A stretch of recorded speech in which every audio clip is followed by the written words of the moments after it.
dangerous world of a man who does not exist. Let's get the beer to the stores so I can get it in my belly. And I don't have to settle for Genesee more expensive 12 count than I have to pay for a 15 count of my Milwaukee's best. If you're on mostly liquid diet, then what do you think comes out the other end, Gregory? There's a fellow named of Off-Grid Arcade that won't stop buying it. Well, no matter what, we roll up dog poo and paper, he buys it the next day. Well, it's him or me. Uh-oh. He's got an aching head, an upset stomach, and an empty gun.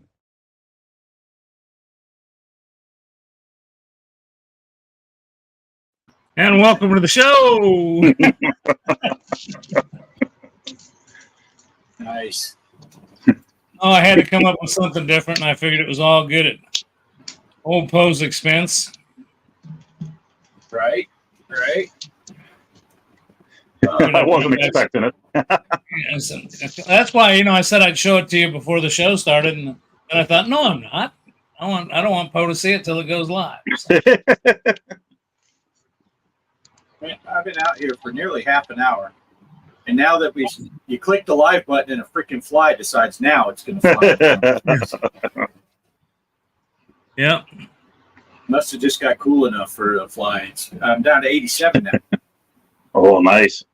Mine still says 88. What the heck? Yeah, that's my goal is get cooler than Pittsburgh. It's been beautiful here the last 2 days. I mean, absolutely beautiful. And pristine weather. And I was sweating. I had to go out and I worked. I finally got the pond all straightened out. I had one leak in the pump system. It took me 20 minutes of tightening and moving and adjusting and then tightening and moving. And finally I said, screw it, went inside for a little bit, cooled off, went back out there, and it quit leaking. So I don't know what the heck happened.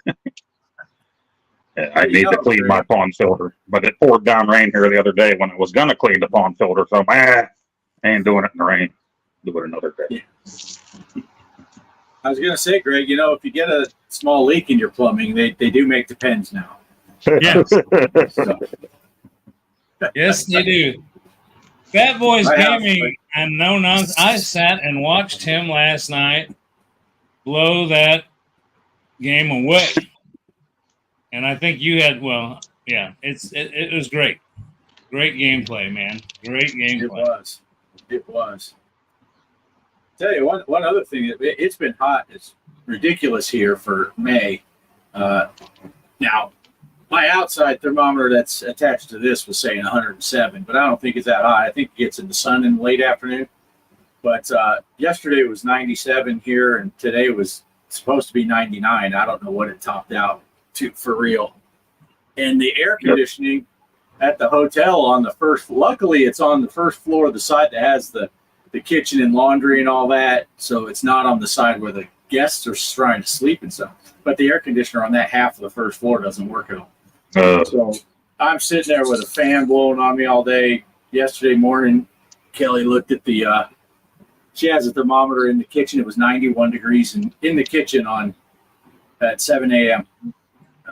But yeah, so first thing I do, and I relieved the overnight guy at 5 this morning. First thing I did was open the front doors, flip the switch so they stayed open, and open the back door so we get a little bit of cool breeze, because we are in the desert, so it still gets cool at night.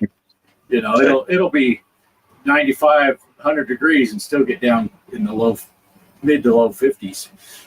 So you can open the windows and cool off, but man, about midday when it starts getting up at close to 90 outside, you don't want that hot air blowing through when you don't have air conditioning.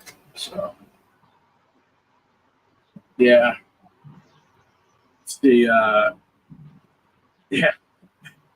Fat Boy Gaming said he heard we all don't care who wins as long as it's not Mike. Yeah. Yeah, Mike said last night, I think on the Discord, that he'd played his last time. He had too much other stuff going on, so he wasn't going to try it again. So you knew that his score was the score to beat, and it got beat. But Yeah. That was a heck of a game. Mike had a heck of a game compared to the rest of it. Well, what am I saying? Well, here, I guess I could throw it up here since we're talking about it. Streets of Rage 2. Look at Salty Army up there. 432, 800. And I watched him do it. That was wild. Mike, if it weren't for Salty Army, Mike would have whooped us all. So you saved the day. Mike with his 348, 710. Poe had a great game too there. A comeback game late. You played that yesterday, right? The other day, somewhere in there. Yeah. Day before, maybe. Yeah, because we were gone all day yesterday. Oh, okay. Derek had a good score. He played a game late also. Live wire. Greg, you had a great game. Chaos. And then I'm holding up the bottom there. Which, when I played that 175 game, it wasn't a bad score. But then everybody shoved me down to the bottom. When I got that 188, I was shooting at your 174, and it's kind of like once I saw that I went past 175, 460, I started relaxing. I think if I hadn't known your score, I might have been able to do a little bit better. But, once I said, well, I got him, and I thought, okay, I can relax a little bit. And, of course, I got whack. I was done. Cannabis, we played in normal mode, 3 lives. Oh, yeah. No continues. That's what, if you're ever in question, that's our generic, that's what we shoot for. We just do a normal mode, 3 lives, no continues, just, whatever the default setting is, that's where we like to go. And not easy, not hard. Keep it easy. Keep it the same for everybody, and we keep it the same throughout. It's kind of the same way. I don't know. I think in the beginning I didn't do it, but the same thing we were just talking before we went on about the pinball. I usually set up the tournaments always in classic mode. And on FX3, I haven't even begun to understand all the FX yet, but I don't know if they have a wizard mode or not. I think they do have some things you can do, but I know I used to allow them. And then I quit doing it because I realized there were a lot of people who played more than others and were able to achieve those modes. Right. And it's like a double whammy because they played it enough to get those higher modes, which means they built up the skill set too because they played it a lot. Right. And then you got other people that may have only played the game a couple times. They don't have any level ups and they're not good at it to begin with because they've only played it a couple times. Right. So suddenly you get scores where someone scores 10,000 and someone scores 10 million, and you're like, well, that's not fair anymore. So, yeah, I like the normal mode and classic mode in pinball. Keep it even. No fancy level of power ups and all that. Just play the game. And like we said before, it's all for fun. You're not investing anything in it. You're not getting anything in return other than. And what kind of pride is there in winning? I mean, it would be no fun to me to beat Bart's score if I knew that I used some type of cheat feature. I mean, you want to do it. So I think it's fun. Cheat against Bart. Well, that's yeah, that's true. Mike's okay to cheat against, I guess. Yeah. Yeah, he's just an honest guy. I'd never cheat against you, Poe. Yeah. I could cheat trying to beat Mike, and I'd still be lucky to get half a score. Right? Yeah, but yeah, so that's what we do. It's always just kind of normal mode, normal lives. This has been a heck of a week for me, and I'll tell you what I ended up doing. I got the games all on Steam. On Epic. And a matter of fact, I got them when I first got up in the morning. I got them on the Switch. They were available. But then we had somewhere we had to be in town, so we left, and we were finally sitting at a place having a little mid-afternoon snack.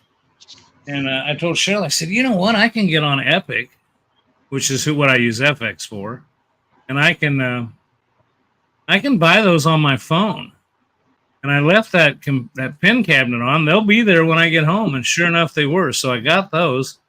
But then I got the other machine on, which I use for FX3 with Steam, and I thought, why don't I go ahead and download the soccer, the football or whatever, download that game on Steam as well because it's free. Then I got that both on Steam and on FX. Nice. I finally bought the rest of the tables for FX3 because all I had left in there was Jurassic Park and Portal was on sale for the Switch. Like, I think it was 50% off or something like that. Yeah. So I bought it, and I'm like, you know what? The only ones I don't have were Jurassic Park, even though I have them on FX or whatever. Might as well buy them and have them all. Yeah. Yeah, my wife sees everything when she's going through the bank account. Like when I bought you and Mike the golf on the MetaQuest, or the pinball, pinball. And I bought it for myself, and she's like, "What are these 3 transactions? Why are you paying Facebook?" Because that's how it comes up on the computer for our bank account, like Facebook. I'm like, I had to think about it for a minute. I'm not. And I want to thank you again for anything. I want to thank you again for those pinball tables, and I feel like crap because you want to know the truth? I got this raw galley, I got all this other stuff I've been working in here, and the other day I walked by my MetaQuest hanging on the wall, and I said, "Man, I got to fire that thing up and get those games." And plus, every time I get it out, I leave it set for so long. It says, "Gotta update this, gotta update that, gotta update this." So I at least charged it up. It's ready to go. I'll put it on my head and. I'm just as bad. I bought those Vader games last year and never played those. I bought Bart and myself that scary game or whatever back in October. I've never played that yet, and now I put the pinball on there and haven't touched it yet. So right. Well, I'm telling you, folks, next time you do something like that, or if she asks you again about those 3 charges, just find one of those Facebook scam chick pictures and say, "Well, this chick friended me, asked me for money, so I sent her money." And then when she blows up about that, say, "Just kidding, I bought the guy some pinball tables." And she'll be like, "Oh, good, okay, phew." Yeah, well, once she found out what it was, she didn't care. But when it said Facebook, that just seemed kind of sus, She's like, "Oh, fraud or something going on here," Yeah, that's it, fraud. Once you told her that you got Mike and Greg some ping pong, then she was okay. Yeah. Cannabis Kid had said, I put it up there. Dave and Buster's is going to allow people to gamble on games for money. That was on the news. That was on the local news here the other day. They're talking about now. Who knows if they'll get it passed? But Missouri right now is working on sports betting. Kansas, you can. You can buy weed in Missouri and you can sports bet in Kansas, but not vice versa. So they're crossing the state line to do each one. Anyway, now they're talking about Dave and Buster's wants to cash in, and supposedly there'll be some way that I'm standing next to you guys playing whatever these modern pin games. I don't know what they got, but be like saying, okay, I'm going to bet that Poe can get a certain score on Galaga, and you can place your bet in the machine and collect on it or something. I don't know. That's crazy. Yeah. That's crazy. I mean, yeah, I don't know how they're going to regulate it and track it and everything, but whatever. I don't particularly, I'm too cheap to gamble. Yeah. I go to Vegas, I'm like $20. That's my gambling fee, my gambling money. I'll get a roll of quarters and a $10 bill. And yeah, I'll usually just walk up to like the roulette table and throw $10 down on red and lose it on the first spin. And then I go play some slot machine quarters. That's kind of my gambling. I'm just too cheap. I don't have money to burn. Okay. Yeah, Dave and Buster's is way loud to get in there. Yeah, the only thing is when Cheryl and I were in Nashville and we were going to the Grand Ole Opry, they moved it from downtown at the Ryman Theater to another theater. It's out kind of a little bit outside of town. It's not downtown. There's a big shopping place. We got there early. We Ubered up there. We just didn't know where we were going, and we just wanted to trip back to our hotel easy. But we got there, and across the street was a big Dave and Buster's, and we hadn't eaten. And I'll tell you what, I was surprised. I was pleasantly surprised at how good the food was. I went over to the gaming side of it and didn't recognize a single game there. You know, I mean, they're just all, you know, these big modernistic. Yeah. Well, Farrell asked about Mike, and Farrell, we told Mike last week if he didn't come in first in this week's Streets of Rage, then he was off the show. And, yeah, Salty Army we didn't kick him off the show. Salty Army did. So no, Mike went to a big air show today with the family. So he had a great time at that. And he may make it. He might make it. I think he's on his way home. But if they stop for dinner, I think it's a done deal, and he won't make it. But if they come straight home, we might see Mike before it's over. Chaos is playing Spider-Man pinball, and the Green Goblin laugh sounds just like Poe. Old Poe or regular Poe? That's the question. Love the Green Goblin. 2 weeks in a row, yeah. We have a strict rule too. If he misses another 50 weeks in a row, we won't let him on for the whole year. Yeah. I'm really happy that I actually picked a game. You know, I just pulled that one kind of out of my butt, you know, at the last minute. And I have played that game before. I thought, you know, I'm going to pick, if they give me an offer to pick, I'm going to pick something that I can play. But I was really pleasantly surprised how well it caught on. I think we had a fairly good turnout for that. Mm-hmm. I mean, how many are on your list there, Bart? I didn't really count how many. 3, 4, 5, 6, 7, 8. Yeah. Yeah, there were 8 that played. 1, 2, 3, 4, 5, 5. Yeah, it's funny because I was seeing up here these Fat Boy Gaming, which is Salty Army for people that don't. He's only played Streets of Rage 2-3 million times by the time he hit 16. That game that I played, that I got that 175,000. I'm pretty sure that's the only game I've ever played of that in my life. I'd never played it before, and I played that one, and not that I don't like it. It was fun. It's just I'm not really I don't play those a lot. Those, what are they, beat 'em up games or whatever? Yeah. I don't play them much. I'm more of the, you know, the old school Donkey Kongs and stuff like that. Pac-Man 2600, things like that. Yeah. But yeah, Retro Bliss loves that. I know. We you know, you're gonna bliss them off. Bliss them off. Bliss them off. I've gotten into more diverse type playing. I like right now. I'm into those. You know, Mike had us play one week. I think it was Ninja Gaiden on the what console was that on? It was the old version. What was that? NES. NES, yeah. Well, you know they've got Ninja Gaiden now on the Xbox anyway. I mean, they probably got it for the PlayStation too. I got that at 3 months that Xbox Pass for free when I bought that handheld device. And anyway, I've been enjoying that Ninja Gaiden.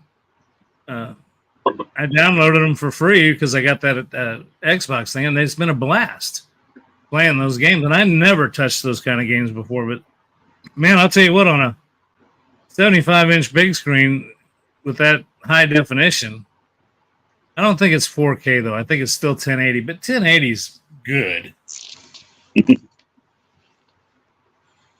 all right, let me do this.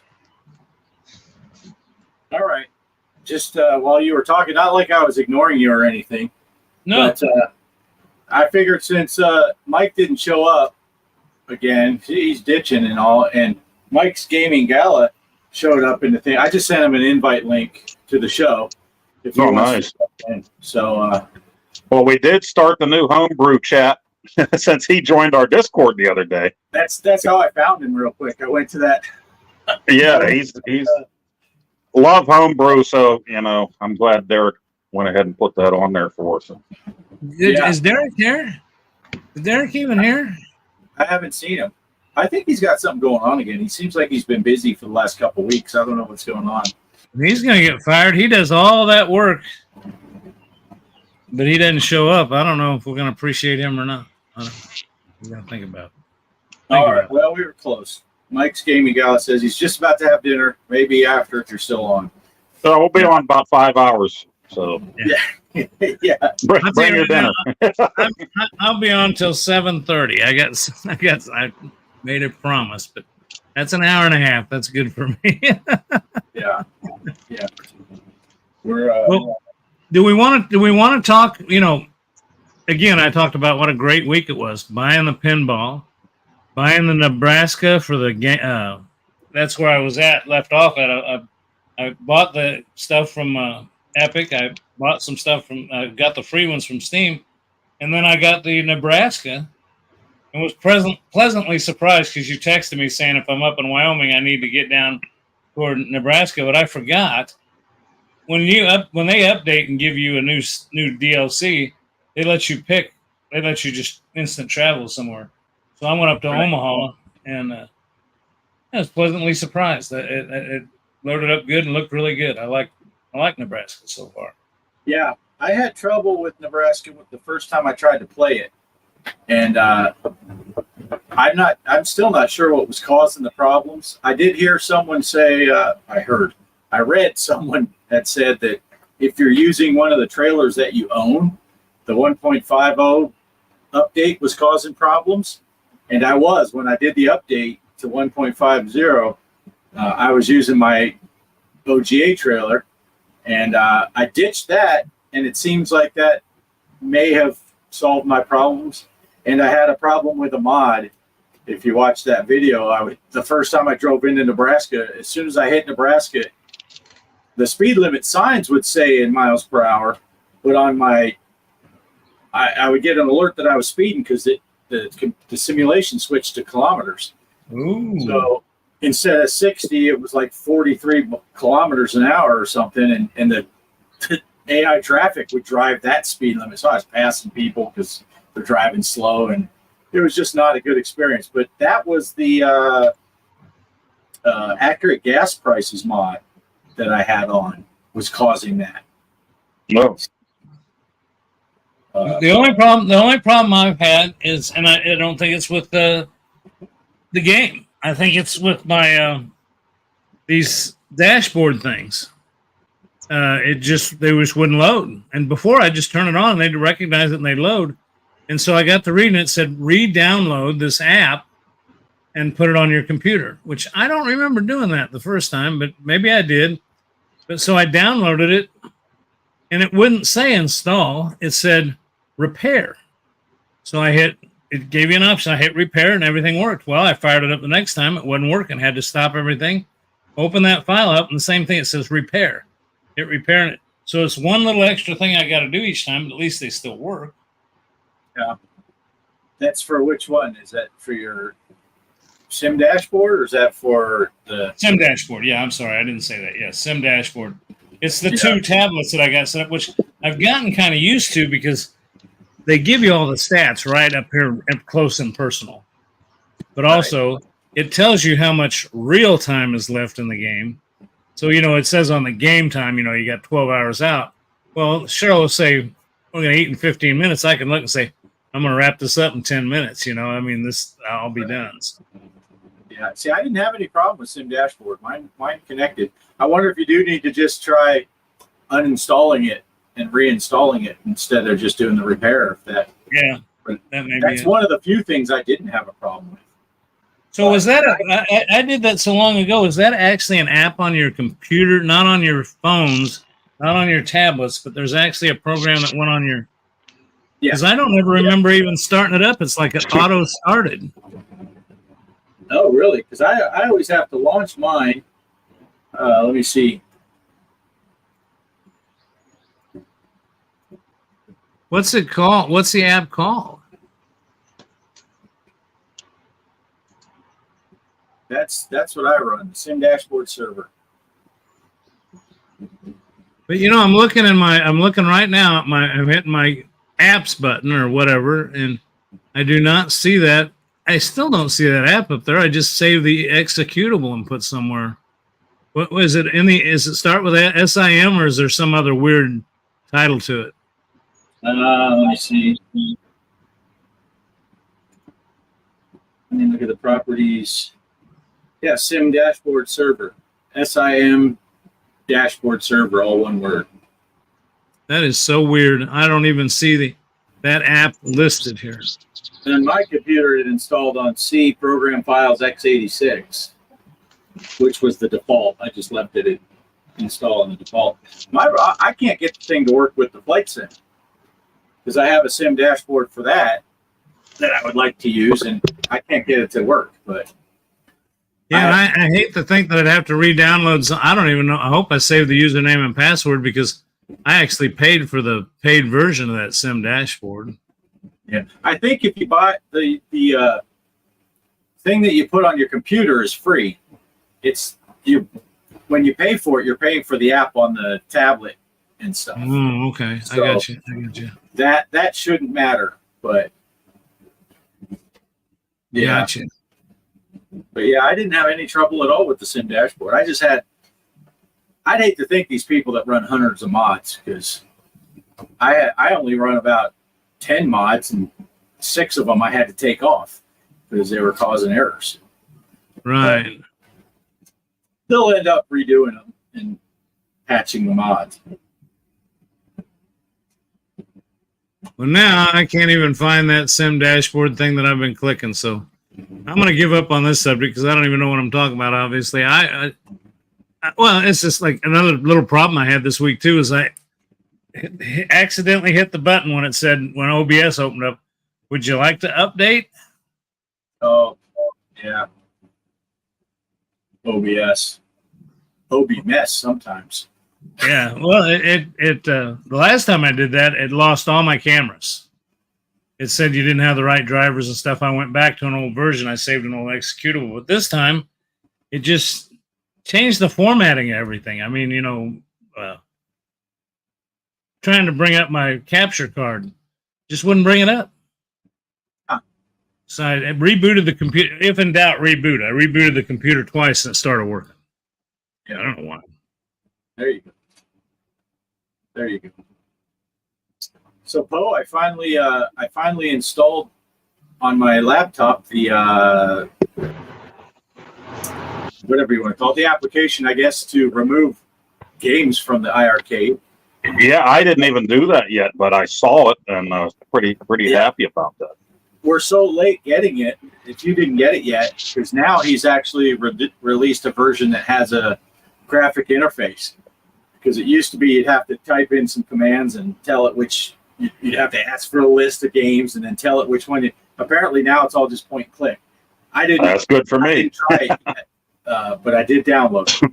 So, well, there's definitely one I need to get rid of because it needed all the sound samples for the music, sound effects, and everything. It was an old arcade game I put on there, and I was never able to figure out how to push the samples. So, yeah, why have it on there, Right. So that's great. Yeah, and for me, it's like it makes it to where if we do one of these arcade challenges and it's a game that I don't have, but it's available on the arcade, and it's something I don't think I'll ever play again, I can be like, hey, I'll throw it on there for the challenge.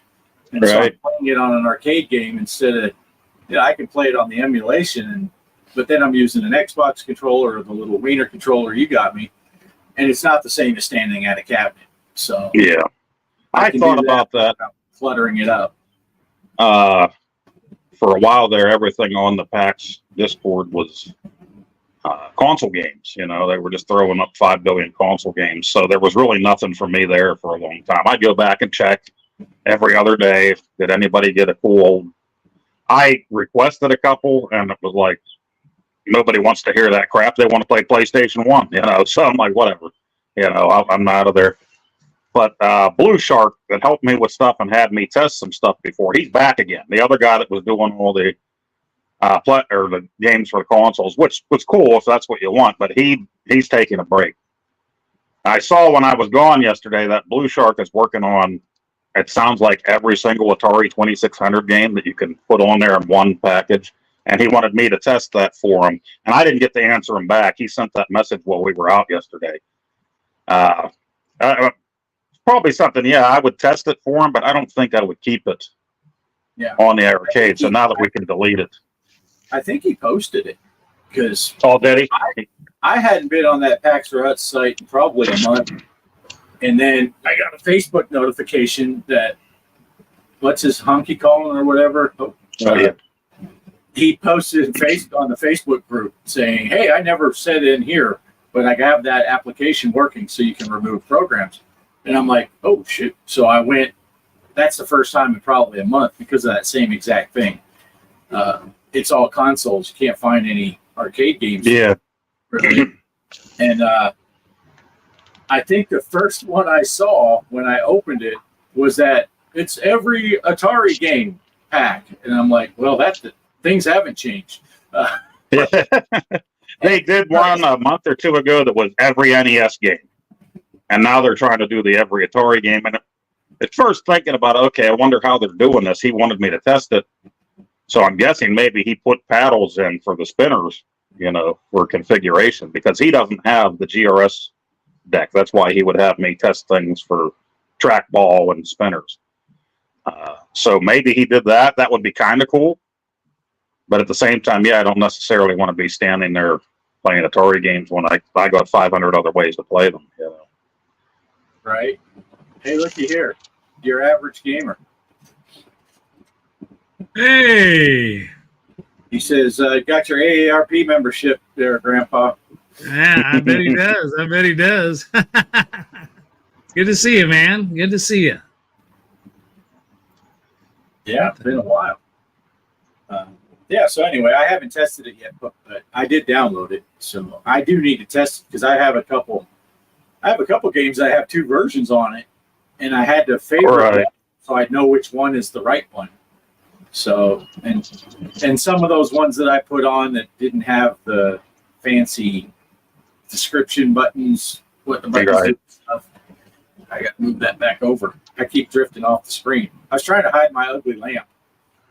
That's why I had my screen pushed so far.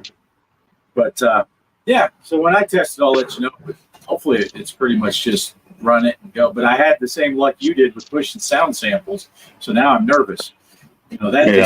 It's really easy. You just do it the same as you do the other stuff, and none of it worked. Yeah, it didn't work for me either. I tried it a few times. I followed it. He had a YouTube video on the whole thing, and I followed that, and it still didn't work for me. So yeah, it didn't do anything for me.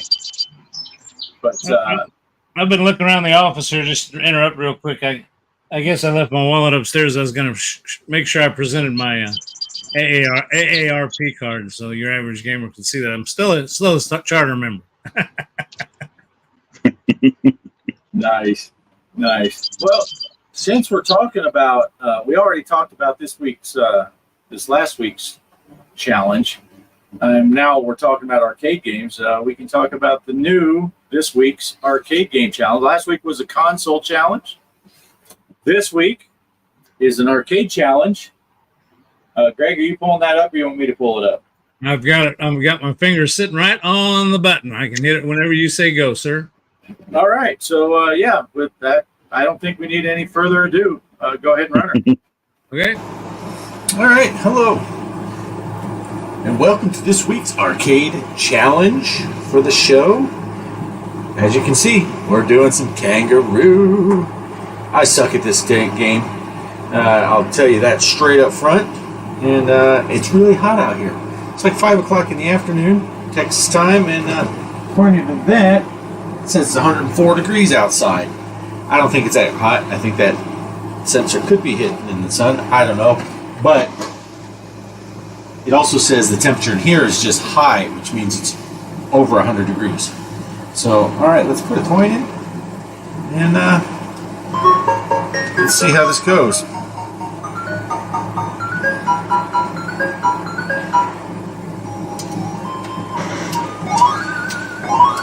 I don't know if this is supposed to be 4-way or 8-way.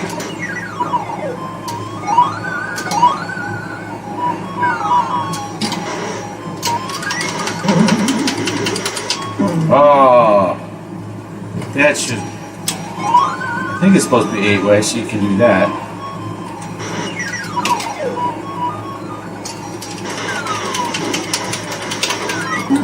That jerk. I couldn't reach him. I'm telling you, I suck at this game.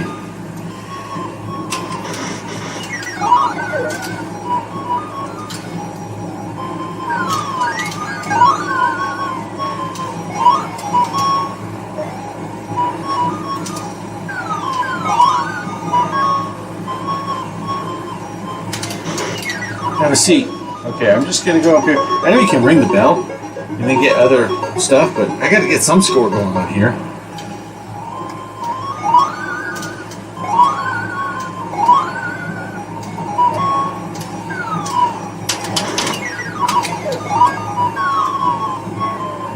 Okay, come on, come on, come on, come on.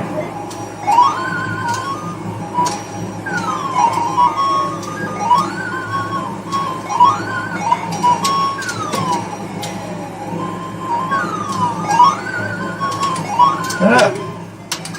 What? How'd I fall? I fell to my death. Oh no. 3,800. That's junk. Alright, well, that's where it's going to end because I don't want this video to go too long. Nah, screw that. Screw that. I just learned how to play.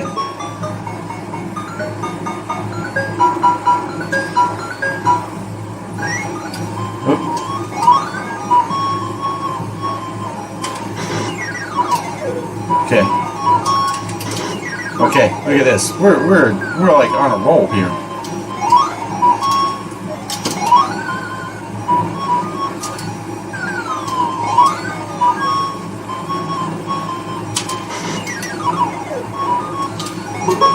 Oh, look at there. Look at there. Like a pro. Like a pro.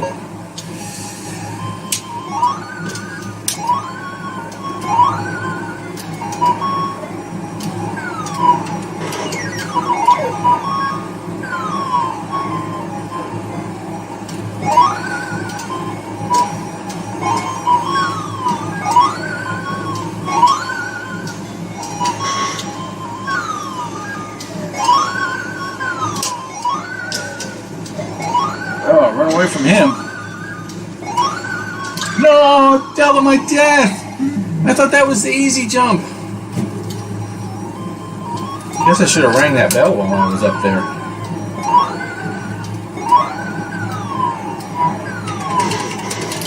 Oh, he's going to throw a thing at me.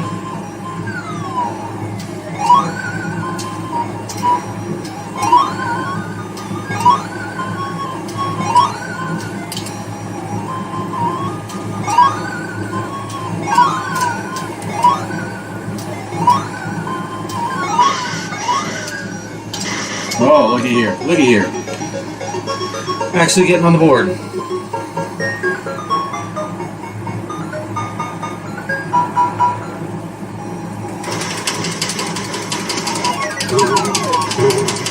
What?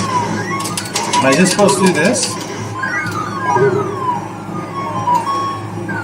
Okay, go. Come on. Oh, man. Ah!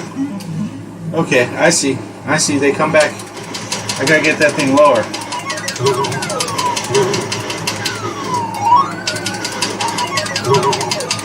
Come on over here so I can dump your melon.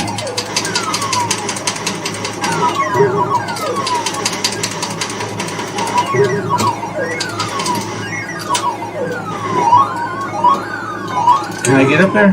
Can I get up there?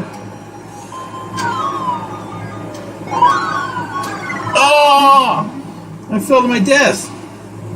Alright, there you go. 8,100 points. That's my score. Let's go up. OGA, 8,100. Back to the show. Stop. Good play. Nice. Good play. I'd never seen that third screen before, so that's that was my first time making it there. 8,000. My highest score was 800. Yeah, I think that's a fun little game. I played it, from time to time, and over the years, and I've never really been good at it, but I have fun at it. I usually just play those first two screens. And I know you can go up and ring the bell and it puts more fruit, and then you can go back down and get all that other fruit. And I guess that's a way to run up your score a lot better. But I'm one of those, I always try to get farther, but I guess for these challenges, we should try to get more points maybe. But I don't know. What was that? Donkey Kong 3? Was that one of the ones we played where I found you could try to get through it or you could try to get points? You know, there were different angles at which you'd attack that game. Yeah. And unfortunately, I've always been, even when I used to play Pac-Man and Ms. Pac-Man and stuff back in the day, it was always to try to get through the maze. I never even cared about getting the power pellets and get all the ghosties right there so you can eat them all. It was just I'd use the power pellet as a free pass to get through the maze. Right. And then we started doing these challenges. It's like, well, maybe the points do matter. Yeah,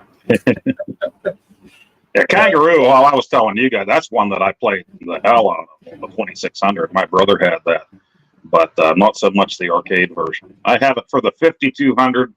Haven't played it much on there just because of the controller for the 5200 kind of blows for that game. So, yeah, it's funny because when I started, I don't know why I assumed it was a 4-way joystick, and I guess because you run across and go up the ladder. So I was thinking Donkey Kong, 4-way joystick. And I'm like, wait, I can't jump at angles. What's going on here? So luckily that Glenn's deck, one button press away, and I was in 8-way mode. yeah, that up to jump sucks no matter what game it is, in my opinion. Yeah. Give us a Yes, button. I am not a fan of pushing up to jump. Yeah. Buttons are much better. But yeah, that first game I started pretty rough. I get up to that second level and just got killed right away. Like, what the? I'm trying to punch the monkey and he's too far away. But, Punch the monkey. punch the monkey. Fun Yeah, game. It looked like fun. yeah. So anyway, play your arcade version of Kangaroo, and like always, it'll be end at midnight Saturday night, Mike CB time, Pacific time. So, yeah, let's see. Chaos is throwing out tips. If you ring the bell and go get 2 different types of fruits, that big ass monkey pops out at the bottom on the first level. Yeah, that big monkey scared me. That dang Punch the fly. monkey. Poe, just get BD Retro Mods to make you a 5200. All right. But, all right, so there we go. Arcade challenge, Kangaroo. Play it or be a loser. Your choice. Or go punch the monkey. Go punch the monkey. But Poe's never punched a monkey. I think he spanked one a couple times. It was hard to do that at my house because we only had one bathroom. You didn't have the privacy to punch the monkey. Open up! What are you doing? Punching the monkey? yeah, Well, while we digress, here at the show we've been doing these challenges, 1 week arcade, 1 week console. Been a lot of fun. I took a couple weeks off from doing our pinball. And, we're still in the works of talking about another seasonal tournament, a summer tournament. But right now we're just doing week-long ones. And in lieu of the fact that FX released 4 games this week? 5? 4? 5. counting the soccer one. Yeah. Right. And one of the big problems we've entailed in using FX Pinball is the fact that there's a lot of Switch users, PlayStation users, Xbox users, PC users, cabinet users, and for some reason they decided to segregate Pinball FX from the Switch and from what I call all others. So you can't participate in a pinball tournament. So in lieu of those coming out, we decided to do a FX Pinball Challenge, and Bart is doing the other Xbox, PlayStation, PC, Steam, and I took care of doing the Switch one. And what will happen is we will keep track of those scores. Bart and I will communicate back and forth. Well, of course, we'll be able to see each other's scores, and we will meld the two of those together. And so you can play on whatever you like. And it's going to be, Bart, you want to tell them what's going to be? Well, if they watched at the beginning, they would know already because you're a big. Yeah, yeah. But well, I don't know. Do you want to tell them, or you want to you made a video, right? Yeah. I guess what am I doing here? Okay, let's roll that video. It's a short one here. Let's get roll the video. Okay, everybody, it's pinball tournament time here on the show. And we've decided to do something a little different. We're going to play Pinball FX. But the only problem with Pinball FX is you cannot play or combine the Switch with all the other platforms in a tournament. The Xbox, the PlayStation, the PCs, the gaming cabinets, Steam, Epic, whatever. So they decided to segregate those. So we're going to meld them together. I am setting up the one on the Switch. It's going to be Classic Play the Knight Rider. 5 days, unlimited players. Again, Classic Play. And it's a private tournament. Password is G.Parker, G-P-A-R-K-E-R, all lowercase. And the code for this tournament on the Switch is 1Y8Q. That's 1 Yankee 8 Quebec. Okay, Mr. Postal, I hope I got the phonetics right. Anyway, here we go. And Bart is going to discuss tonight on the show what his code number and the code is for his and the password for the one for everybody else. But I've been assigned to do the Switch one. So here we go. Let's play Knight Rider. Okay, we got to enter the password. G. Let's go up here and hit show. I love the fact that they offer that now. P. Like it's a big secret, right? A. R. K. E. R. Hit play. And here we go. Knight Rider. Brand new table. Pinball FX.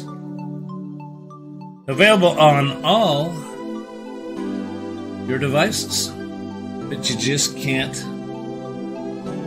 tournament them together. So Bart and I are going to keep track of the scores.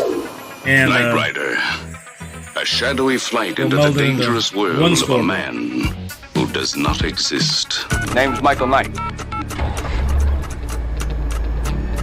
Boy, I got that volume so high. Staying here? That's a real good question. Hit a drop target. Okay, I remember doing this. I think I can do this. Wonderful. Got it. Finally got that timing down for that skill shot. That's $1 million right off the bat. May I suggest you activate auto cruise mode for safety's sake?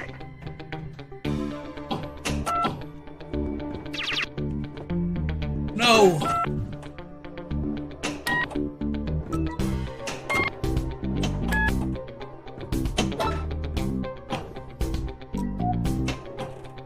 Wait a minute, I got an idea. Shall I call Devin? Oh, no. Well, there you go. If you want to see how I did get in the tournament, also be sure to check out the Discord. We'll be posting updates regularly on how that scoring goes. Back to the show, everybody. How much longer will we be staying here? Nice. How much longer will we be staying here?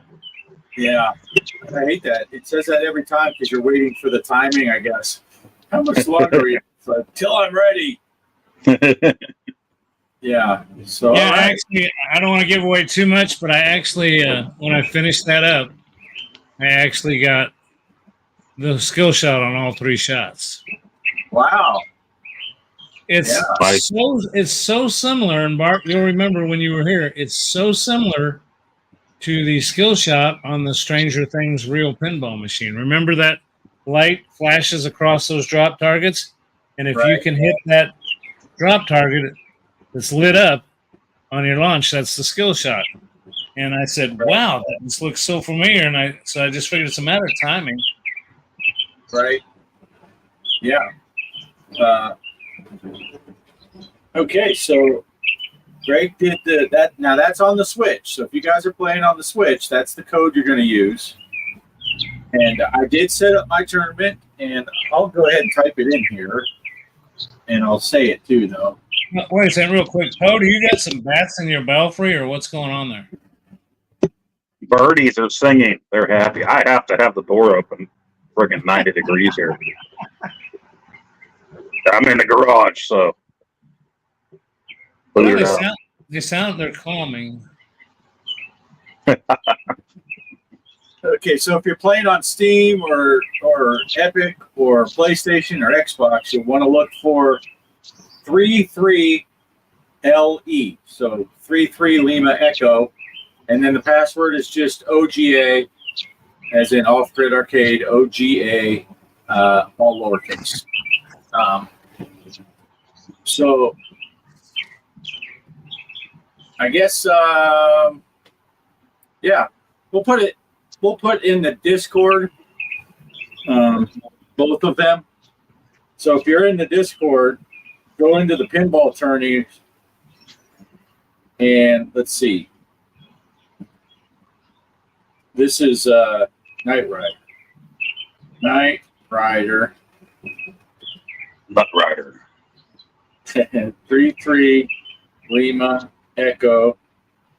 Password OGA. And I didn't write yours down. What was yours? Do you remember what yours are? Do you have it written down? No, I don't. Can we play in both, and will it count if we play in both? Yes, you can play in both, and we will count whichever score is lowest. Nice. Thought I figured I'd ask the question before somebody else does. Right. Yeah, no, we prefer that you play in one or the other. I don't know, or do we care? I believe in getting as much participation as possible.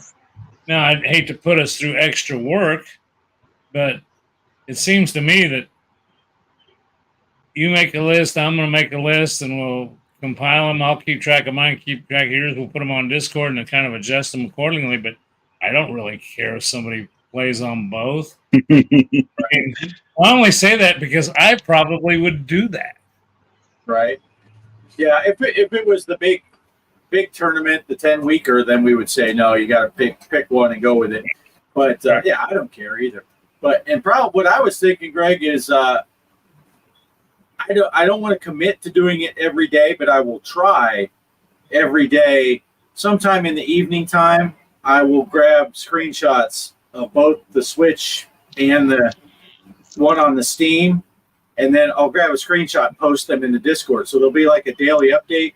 Everyone can see everybody's scores, and then periodically I'll put them all on a spreadsheet like we've been doing, so it's all mixed together, and you don't have to bounce back and forth. But I will post screenshots of both, just in case someone wants to say, well, how do we know that somebody played at the Switch and got that score?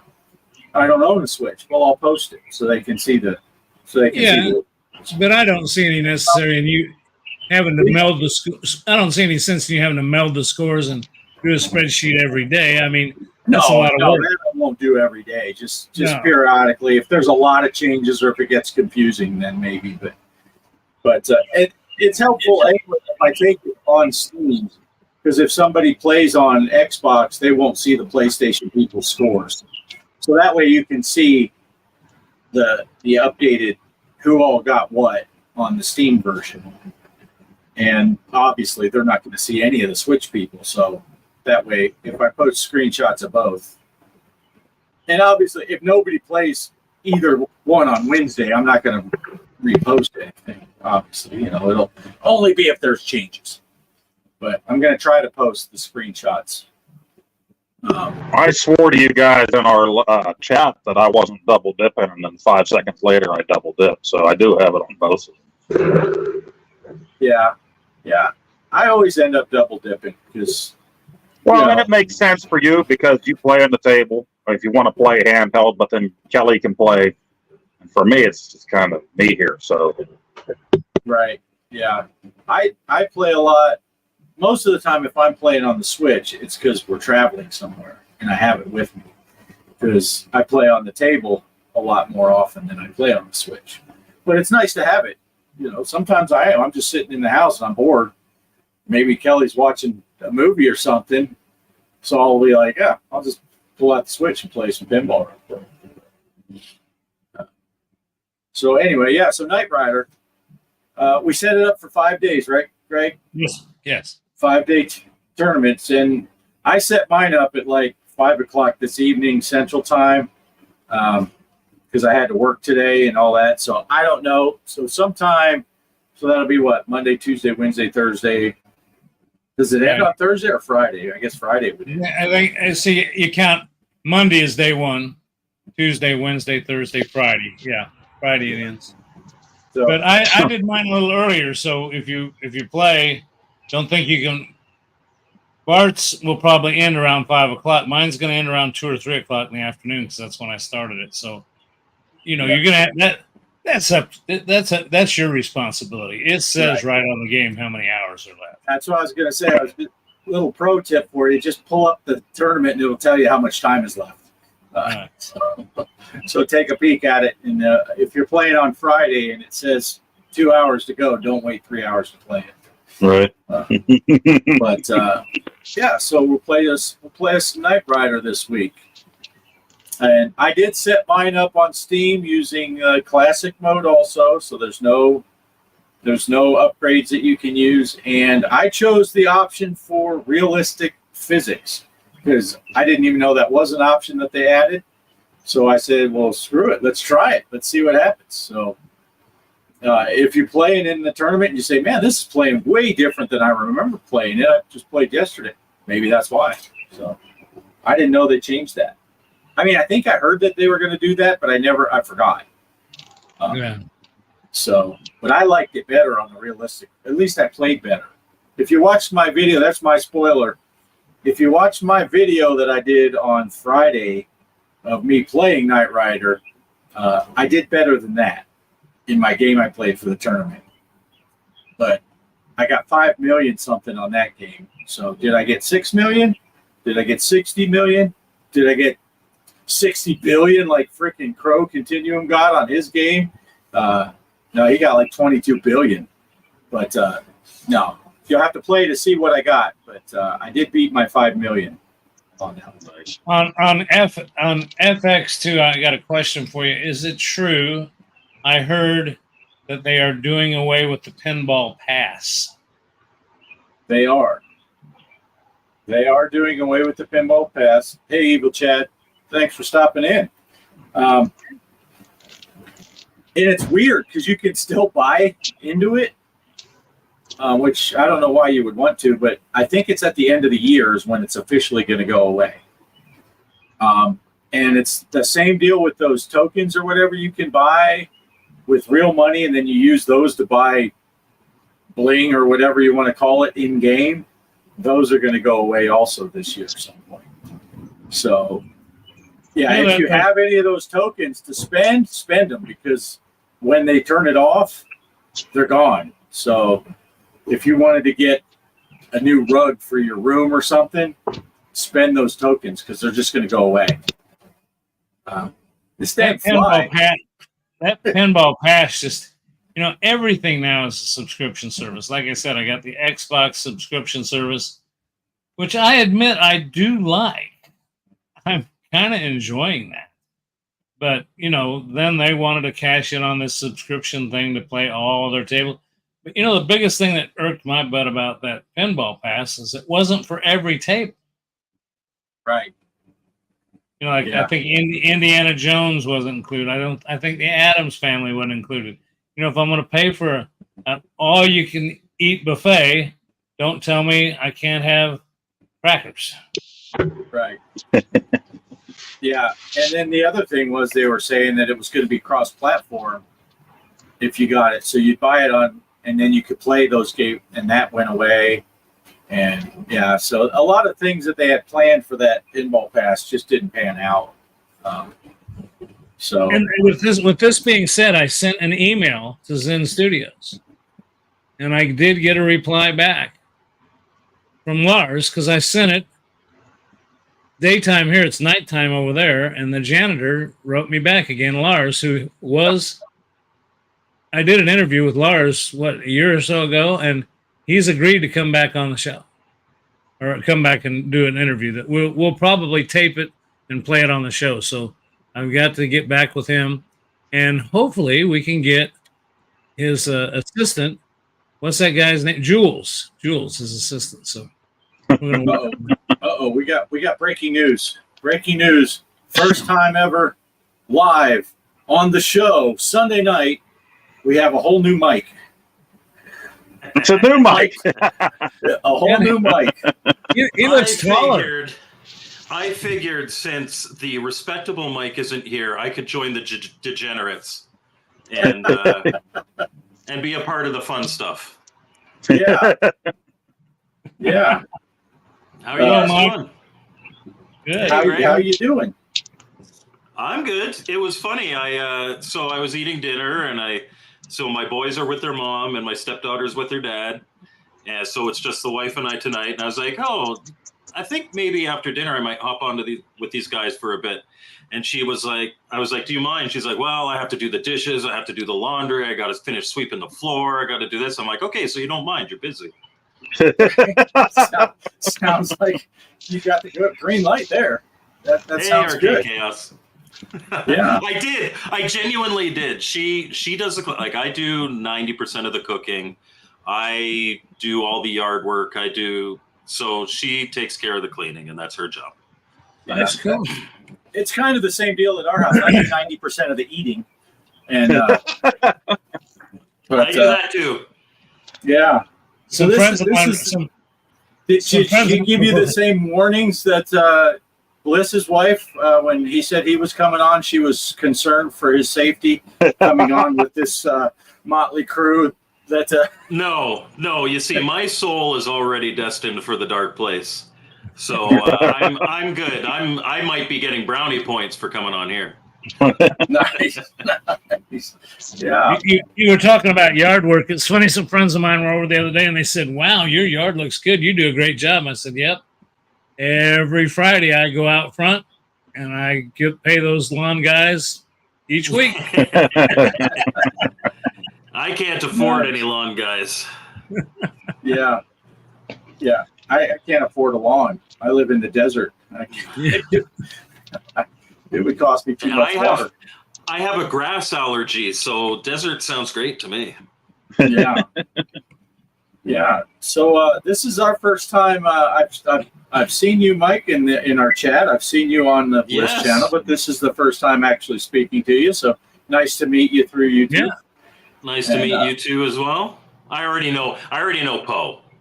Yeah, right. We're always getting in trouble, and I always tell Mike that I play off of him like I play off of you. If I see you smiling about something stupid that I'm saying, then I got to keep on going. And it's the same with Mike in the chat. Right. Yeah. Poe and I are a good combo with that.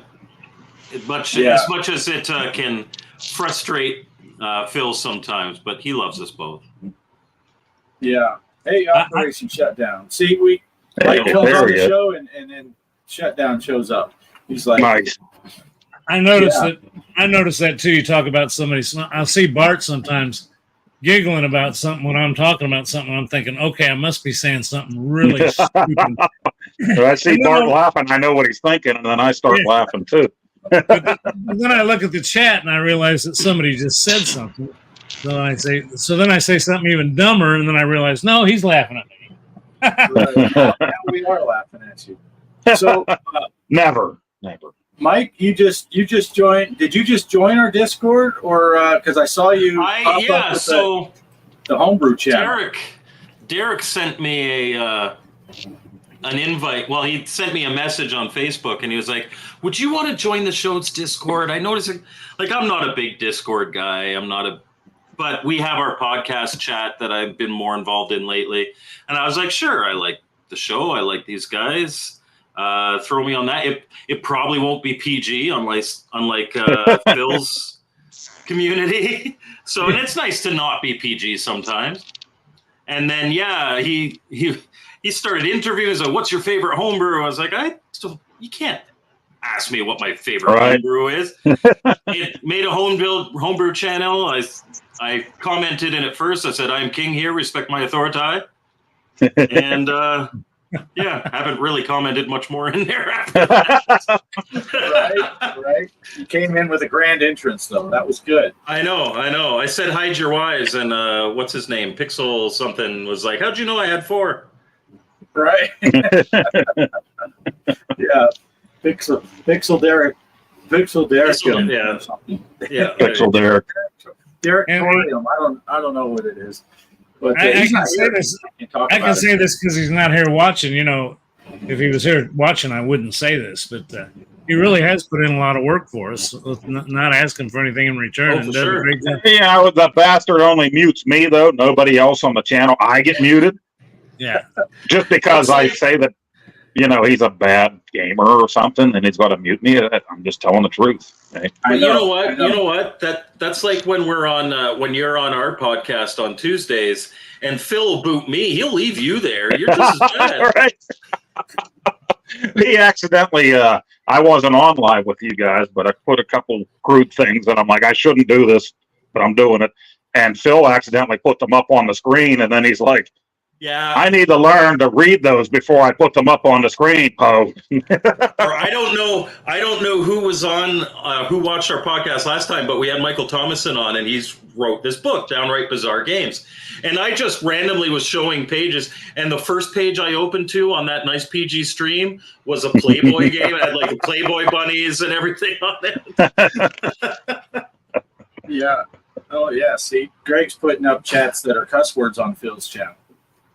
Yeah, and probably rub some extra the wrong way because it's spelled Pac-Man wrong. Spelled Pac-Man wrong. Yeah.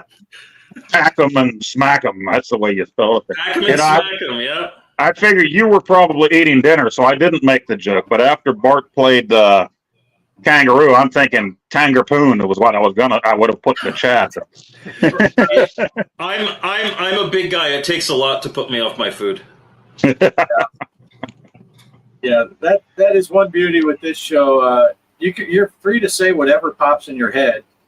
Because I've got a very dirty and dark sense of humor, but I will admit that, you know, especially on my show too, I tend to be PG. It's just right because like I'll be watching other people, and you know, my 8-year-old will be sitting on the next couch, and if they're swearing and stuff, I can't watch that while she's there. I'll still watch it later, but so I don't want to create a situation where, and especially, you know, I do my goofy intros, and I know Bliss has watched some of them with his granddaughter, and I said "damn" in one. He's like, "Yeah, we had to shut it off." I was like, "Okay," but I try to keep it so that, you know, if there are kids that are going to be around and watching, that's fine. Like when I do swear, I bleep it out on my show, but yeah, I try. But you know, I do my gameplay and stuff, and sometimes words just they come out when you're playing. I try to yell "cheater." Like Bliss yells "dirty dog," but sometimes other things come out. Right. Yeah. You don't actually try. No, I definitely don't edit. So I mean, who's got time for that? Good channels do. And speaking of which, one of the best things I've ever seen on your channel, and I love your stuff. Watching post content is like just hanging out with your buddy on a Friday night. You couldn't get any girls, so you're just playing some arcade games or video games or whatever. And that's it's like the most wonderful nostalgic feeling. But the funniest thing, and he was playing live on the arcade, and you can hear his wife off camera go, "Hey!" Just the feed goes mute for like 2 minutes of his video, and then he comes back. I totally forgot that day. We needed to get to the Sherman-Williams paint store, and she mentioned this the day before. And I decided to make a video downstairs, and she yells down, "Hey, they close in an hour!" And meanwhile, they're like 35 minutes away from us. You know, it's, oh crap, you know. But she showed up in other ones. When old Poe was there, she turned the light out on him when he was playing the truck driving being television. Okay. Yeah. I remember that. Okay, I remember that. And another time she came down with a laundry basket, and she's, well, I'm playing the arcade, and she's like, why don't you take off that stinky flannel and let me wash that for a change? And I thought, like, it's a house coat, it's not a regular. It never touches my skin. It's a house coat. Right. I'm the same with my sweaters. Because they'll go on top of my shirt, and my wife's like, why don't you wash that? And it's like getting ratty at the edges. Like, no. I had, this was years ago, a long sleeve Realtree, and I'm not really a camo guy, but somebody bought me this Realtree camo long sleeve, but it kept you so warm, and I wore it for 5 billion years, so much that it faded in the wash. There was nothing camo about it. Well, she liked to stop at the Salvation Army store, the thrift store sometimes, and just look through stuff, you know. And she's like, why don't you go look in the big, tall, fat, and ugly area and see if there's any shirts you can fit for work? And I'm going through, and I'm like, look at this Realtree kit. It looks like mine. Well, wait a minute. And it was. She actually put it in the box probably a month or so before they washed it or did whatever, and then hung it on the rack there. What the hell? I was ready to buy it back, you know. But you should have, just to show her. It's like, everything you give away, I'm going to spend good money to get back. Well, I do tell her that if you do anything to any of my games, I'm going to buy another one, even if I don't like the game, you know. So don't touch my stuff. What were they getting for the shirt, though? I mean, that to me proves your value. I mean, you know, if they were getting a quarter for the shirt, you know, I'd feel pretty bad. But if they were asking $10 for that shirt, you ought to be proud of it. If they knew I wore it, they would only get about a nickel, and it would probably go for a dog bed or something. Poe's trying to be, he's being, you know, humble, but he did say that they had a $10 price tag on his shirt. So he hung a sign on worn by Mr. Postile, and they dropped it to $3. Just that quick. And then he bought it. There you go. Using the mind there. Yeah, see, she liked that laundry day. That's where I thought you were going to go, Mike, when you said one of his funniest, and we were talking about his wife, was that show when his wife comes down and starts doing laundry. Well, and this is why I do this show out here in the garage where it's 90 degrees. Well, it's down to 82 now. Because if I do it in the house, it doesn't matter. You know, YouTuber means nothing. Things are going to be yelled. Arguments are going to be had between the wife and the daughter and stuff, and like I really don't want that. I'll come out here. I just really loved the tone. It was just like, hey. But you know, I hear you and Bart both complain. You in your garage, Bart in his game room out there complain about the heat. Now this fat guy pays a gym membership to go sit in a hot room with a bunch of naked men to sweat. Sounds like Derek. You guys get to do it for free. So I don't want to hear you. You're down to 82, Poe? I'm still at 85. That's no fair. Well, the sun's pretty much down here now on the east. In the east. My outside is saying 98 now. But now I forget what I was going to say because Greg got to talking about his naked men. Play the music. Play the music. Every time I talk about naked men, you forget what you're going to say. There's a problem. Fever dreams. No, I know I was going to say when you said about the tone that Mrs. Postall had. That's why I don't remember that episode. I always mute Poe's videos. I don't ever play them with the sound on because it does make it much better. You know, and usually there's the times I recorded muted. So yeah, I'll turn Poe's videos on out here in the game room and then go back in the house and then come back out when it's over.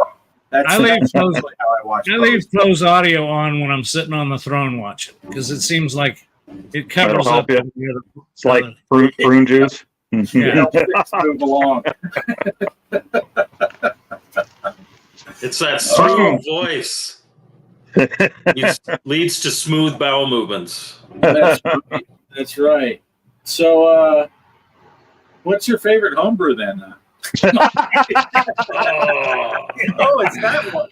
Yeah, it's that one. Yeah, it's so hard to choose. There's so many, and it's true. Like I mentioned in the Discord, and Poe did as well.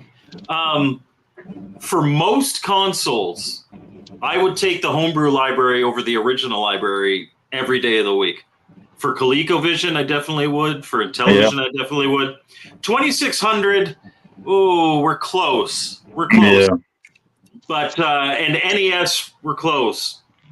But there are just so many great games made, and there's a variety of reasons for it. We understand the technology better. We don't have the time constraints that we used to have. Extra memory is cheap. Like an expensive cartridge back in the day would have been 8K, and this has got 32. Just a wide variety of things, and such talent of people making them. And I really can't choose. And if you're a collector and you've been collecting games, or you're just starting out, look at the homebrew scene first, because I made the mistake years ago when I started collecting again. I'm like, I saw some people posting this homebrew stuff, and I'm like, I want to get the original library first. Well, guess what? You miss that game, you're never going to get it again unless you get that homebrew game off of eBay for $1,000. You know, in a lot of cases, yes. And that's a shame. That's something I wish didn't happen. Yeah. So now, I don't have any consoles since. Kick them out, Greg. Kick them out. Yeah. No. It's okay. It's a vinyl show. Yeah, it's a vinyl show.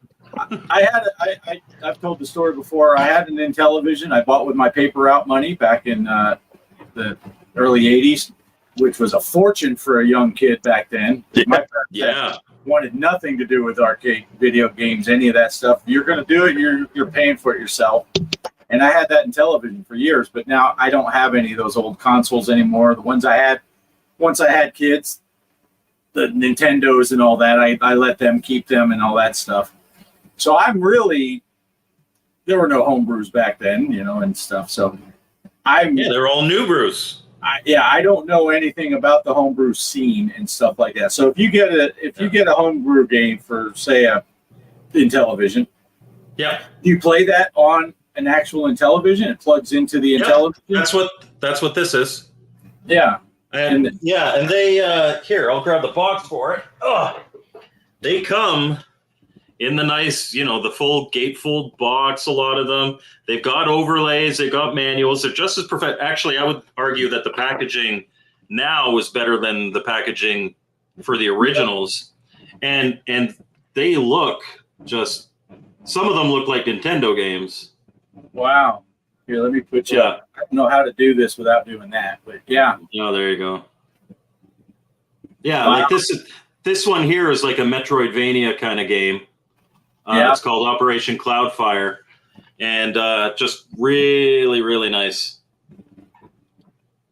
Wow. Now, at the same time, there is shovelware. There is stuff that isn't very good.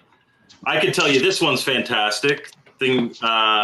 Pretty much everything from Intellivision Collector and Electronite are fantastic. And then the other, I mean, all the publishers have good games, but some of them also have what I would call filler games, which is like just really simple ports. They didn't do much graphic enhancement. They certainly have a place. Every homebrew community has lots of those games. You might get a game that you never had, like with a 7800. You might get Popeye finally for your 7800 where it wasn't before. Yeah, and an awesome version of Popeye. We're actually talking to the programmer of that version of Popeye on Tuesday on the Retro Bliss Rewind. Oh, nice. Yeah. Now, how does that? How do they work out money-wise? Are they pretty expensive to get these things, or is it kind of all over the place? I know Poe was saying if you don't get it when it first comes out, try to complete inbox of Television homebrew. The standard kind of going rate, they can be a little plus or minus, is $70. Oh wow! Yeah, so they're the price of a new game. In some cases, like I know Intellivision Collector, he sells the ROMs for all his games. If you've got like an LTO flash or a backbit or something like that, or if you can get JZIMTV working, it's emulator. then you could play them for a heck of a lot cheaper, but not everybody does that. Right. Well, yeah, I would imagine, people that want to collect them and have a collection, you're going to want the box and all that stuff. Yeah, if you really wanted to play E.T. on your Intellivision, you have it right there. That's one of those shovelware titles that I was talking about. You got ColecoVision, another driving game for the ColecoVision, which is cool if you have the wheel. Do Run! I love that game. So I do really like when homebrew games utilize underused accessories like the steering wheel for the Coleco. Yeah. And then I have IntelliDiscs for the 5200, which is really cool. I like it. And Satan's Hollow for the 5200. Love the homebrew scene. And I have a ton of games. Some of them I haven't even opened here for homebrews for the Dreamcast. That was John Riggs' game there. Beavis 2. And Xenocider, if you can see it. I still haven't even opened these yet. That's how far behind I am with these. So. I did my first Dreamcast homebrew review last week, and I really need to find more because it's my only Dreamcast homebrew, and I've always known that there's a pretty big scene there, but I have a decently sized original Dreamcast library, so that's kind of what I play when I'm feeling like Dreamcast, but seeing A, how well that video did, and B, how many there clearly are, because I know Post got a lot of them. I got to get some more of those. And Dreamcast was one that I never had back in the day. So when I started, I was collecting for everything all at once. I got to have this system, this one. I got the Dreamcast, and I'd mark them down in that Video Games Monthly I used to belong to. But every time they sent me a Dreamcast game, it was this sports game for this year and this sports game. And I'm like, enough of the sports games already, and then I found the homebrew scene and found a lot of cool games that way. So, okay, for the comment, that is Thor's hammer. That's a Dremel because a lot of the people that display at our event make their own stuff. That is a lightsaber, and that's a sonic screwdriver. Very cool. And I just want to point out again, I think we brought this up a couple last week or the week before. Our show is so unscripted and we don't know what's going to happen. Neither of these guys knew that I sent you the link to the show, Mike, until I did it. I didn't know I was going to do it until you popped in the chat. I'm like, hey, he's on the Discord now. Let's do this. All right. But somehow, even though this is totally unscripted, we had no idea you were coming. We had no idea that we were going to talk about homebrews. Poe can just magically reach down beside himself, and whatever we're talking about, he pulls up 17 examples. He sits on his throne of trash. Yeah, because these games come in the mail, and I got to hide them in the garage before the wife gets home from work. So they're sitting here. That's why they're here. That's why there's still cellophane on half of them. You can pick some game that they made 3 copies of in 1974, and Poe will reach down and pull one out from under his seat. And I'll remember that I bought it and never touched the thing like I did with Chase the Chuck Wagon until Mike mentioned that he picked it up. I'm like, that's right, I do have that down there. Let me give you an example. We're talking old games. We're talking homebrew games.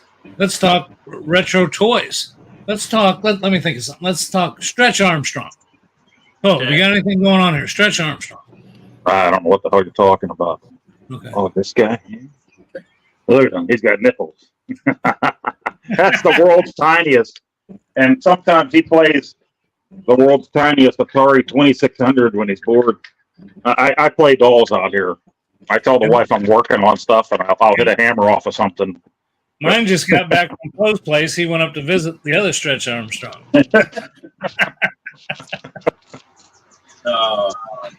I have this guy too. I bought this thing like a month ago and still haven't used it, but he's actually a hidden camera that I bought for out here just because there's been people messing around in the alley lately. So I'm like, well, I can set this up. Somebody will probably steal it if they break into the garage, but if they don't, I'll catch them. He got a little camera under that visor. Oh, nice. You shouldn't. No, never mind. I ain't gonna say that. Nope. Done. Over. Yeah. You want to put one in the sauna, don't you, Greg? So he can get hot and sweaty with the guys even when he isn't at the gym. There you go. It's funny you make fun of my gym, but that's when I usually am at the gym. Is when Bliss is doing his live one. Oh yeah. Yeah, matter of fact, I always feel weekday. bad because I'll announce that I'm there because I just want to let Bliss know that I'm there to support him. Then people start saying, "Hey, Greg, how you doing?" And I'm on the elliptical, and I'm like, I can't answer right now. Voice to text. Yeah. So, what other questions did you have for Mike while we got him here? Yeah. Question. I talk to Mike almost every day too. So, like I talk to you guys in chat, I talk to him in the podcast chat over at Bliss's. Right. What'd you have for dinner? Leftover pizza. Well, they don't have that in Canada. That's an American thing. Yeah, no, it's an Italian thing. There you go. How did your day go? Well, you can't say that anymore. When I was a kid, people used to say Canadians that. made it because we first put pineapple on it. Oh, we don't want to talk about pineapple. I thought it was Hawaiian pizza. I don't know why everybody it's not my favorite pizza, but it's not bad. I It's remember not terrible. it was super popular back in the day, and all of a sudden Gordon Ramsay says it sucks, so everybody on the internet has to be a sheep and be like, "Yeah, we never liked Hawaiian. Hawaiian pizza's fine." Yeah, I would have thought you guys were the first ones to put Canadian bacon on it, but I thought that the Gaming Road Warrior, he's from Hawaii. I thought they put the pineapple on first. A gala is like a fancy party. You put on a gala and you wear a tie, which I never wear. The thing that shocks me about the other Mike, the Gaming Road Warrior, you mentioned he's Hawaiian. He doesn't even play a ukulele. I mean, what kind of Hawaiian is he? He doesn't wear a grass skirt. He does wear a coconut bra whenever he's FaceTiming me. But. Okay. I once worked with a lady who didn't know how many periods were in a hockey game, and I'm pretty sure they revoked her passport.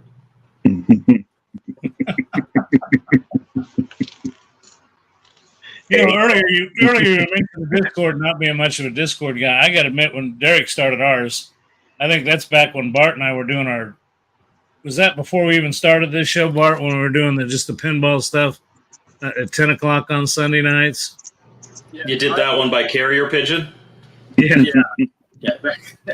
but and I just didn't. I didn't catch on to it, but I'll tell you what: the more people we've got on it, and the more that we are.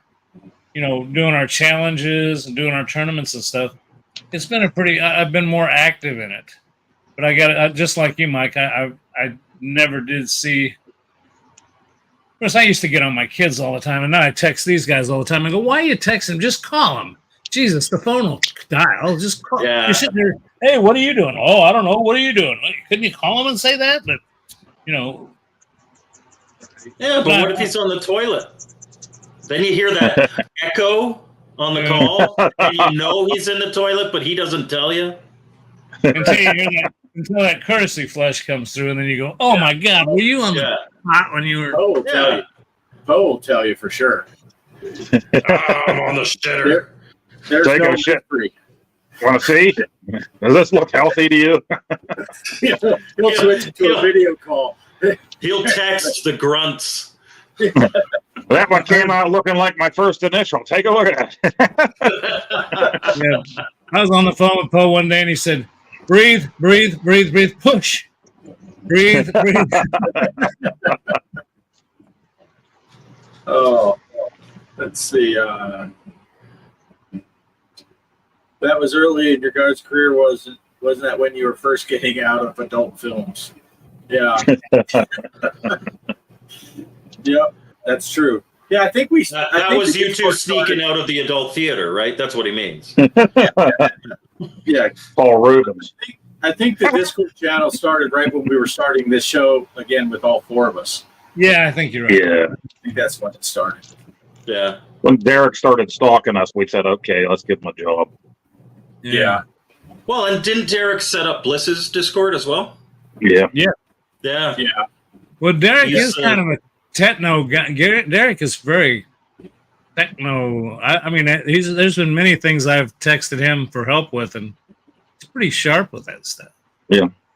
He's pretty technical minded. Who needs grandkids when you have Derek? Everybody needs a Derek. Yeah, like Greg said, he's not here, so we can say good things about him. But if he's here, then it's on, just trash talk. And you take the era out, and it's just Dick. Yeah. Yeah. That's right. Yeah, he's a good guy though. He's all right. He won't watch this far into the replay. So Oh no. No, that's like trying to watch a whole Poe video. You know, you got the. Well, you ain't gonna do that in one sitting. You know, he went to school for that. You know, like there's a beginning, there's a middle, there's an end. You might get the gameplay, but mostly you're going to hear about my day and how terrible it was. So. Again, that's kind of why I like your channel, because I could just put it up on the side. It's similar to when I watch Phil. Like I'll put it up on the side while I'm working, and it's mostly an audio experience. You know, 9 times out of 10, you know, does it really matter to me what game he's playing? No, I'm there for him. I'm there for his community. Obviously, some games are more interesting than others, but I'm there Not for the him. ones I play. Cool guy. Some of them. I'd watch more of Bliss's channel. I try to watch as much. He's been very supportive of us, so I try to watch as much as I can. But if he just plays some more Pac-Man on the 2600, we had a conversation. I told him we got to get Todd Fry on our podcast. That would be must-see TV. That would be really funny to see. So for those who don't know, Todd Fry programmed the original Pac-Man on the 2600. Oh, that would be good. And Poe keeps saying, Phil keeps talking the talk. He's like, if I ever meet Todd Fry, I'm going to tell him he owes me $45. Like, no, you're not. No, you're not. You're going to say, I love your stuff. I love you. No. I just couldn't get into it, man. Well, I'll tell you what, while there's a little bit of a lull, I'm going to do this. I'm going to step out. I told these guys at 7:30 I had to get up to do something, and it's 7:40 because I enjoyed you being here, Mike. And I appreciate it. Come back whenever you want. As far as I'm concerned, it's up to you guys. Send him a link whenever he wants to show up. It's been fun having you here. I do have to get, just to recap with everybody, don't forget, Bart's doing the Knight Rider on what I call All Others. I'm doing them on the Switch. We're going to meld them together. And don't forget to play Kangaroo. It's a kangaroo playing Donkey Kong or something like that. That's what it looks like to me. So Mike, thanks for being here. Poe, I love you, buddy. Hey, nice to meet you. We'll see you next time, guys. Take care. Good night, Greg. Night. Later. Night. And don't be saying shit about me. Don't be saying Keep talking shit about Greg for at least 30 seconds because he'll sit down. He's still down there. He's still in the green room. Yeah, I'm here. He'll sit down there and then, yeah. Okay, you're safe, Poe. Go ahead. We didn't play his music once this week. His mind was focused a little bit. He has his good days. He has his bad days. Now, this is the fair game time because he did log out. He's no longer in the green room. I can see that. Yeah. And he's so old, it takes him at least 3 minutes to figure out how to get us live on YouTube on his phone. So we can say anything we want for the next 2.5 minutes. You got that window. Yeah. But, no, when they're not here, I gotta say nice stuff about them. I could talk shit about you guys, but now that Greg's not here, I gotta be like, yeah, Greg's a cool guy. Yeah, sharp-witted. Oh, that's what these guys did. I missed one show because I'm in the hospital, and they're digging in my heart and stuff at the hospital, and these guys are talking shit about me live that night. Poe couldn't make it. He's a stupid bastard. While I'm laying on the table. And you're laying on the table like, why are they hitting me with these truth bombs when I'm at the hospital? I like how he's linking them together. Those were not two related things. Poe couldn't make it. Poe's the stupid bastard. Those two things they were. It's just one was that. Where's the gaming road warrior? He's such a sweet guy. He just never says anything about me to my face. They're not mutually exclusive, is what you're saying. Yeah, they're not mutually exclusive. One was a temporary thing. He missed the show because he was, and one is just always. He's a dumb bastard. One is a constant. No, well, that's the right way you want to be, because you need that fourth slot more often than not. Right. Yeah. See, Mike, he's our he keeps us in check though. We tend to behave better when Mike's here. Yeah, he plays all sides. Well, he's the one that you have on. It's like on Tuesdays we have Brian from BD Retro Mods. His purpose there is to make the rest of us seem respectable. Right. Yeah. And that's what the gaming road warrior will do. Be like, Pat, yeah. I know. He said, Bart is an asshole, like you say, but we got to do this for the show. I'm like, all right, you're right.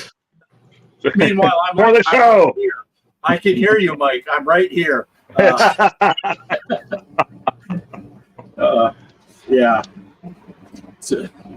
I could just imagine your green room. I could just imagine your green room before the show. Mike just is like, "Oh, fucking, let's do this again." All right. Oh. Put on a smile. Put on a happy face. Yeah. Our green room before the show. Just there, like, and you're gonna like it too, you little bitch. That's a funny concept. Bart. I was just going to say, that's a funny concept, our green room before the show. We usually show up at 1 minute before showtime, and then at 5 minutes after, we're like, should we click go live? Right.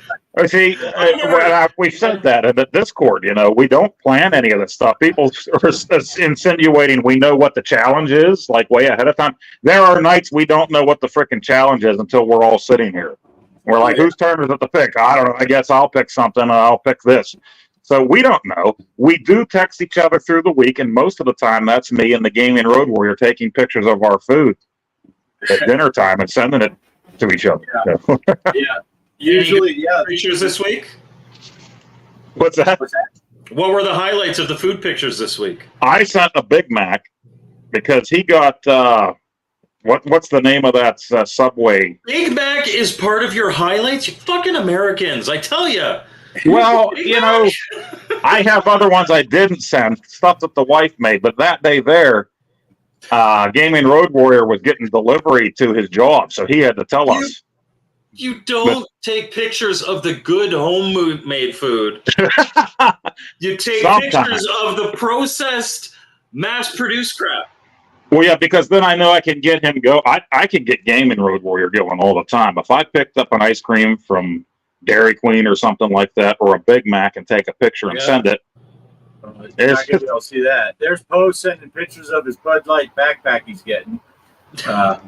Yeah, there was a Bud Light backpack and a Bud Light speaker I saw yesterday. What I actually said, I had to send it to those guys. Yeah. But yeah, the food thing, if I send it to those guys early enough, then I get Gaming Road Warrior going. He's like, oh, that looks good. So then he'll have to stop someplace for fast food on his way home. 3 hours.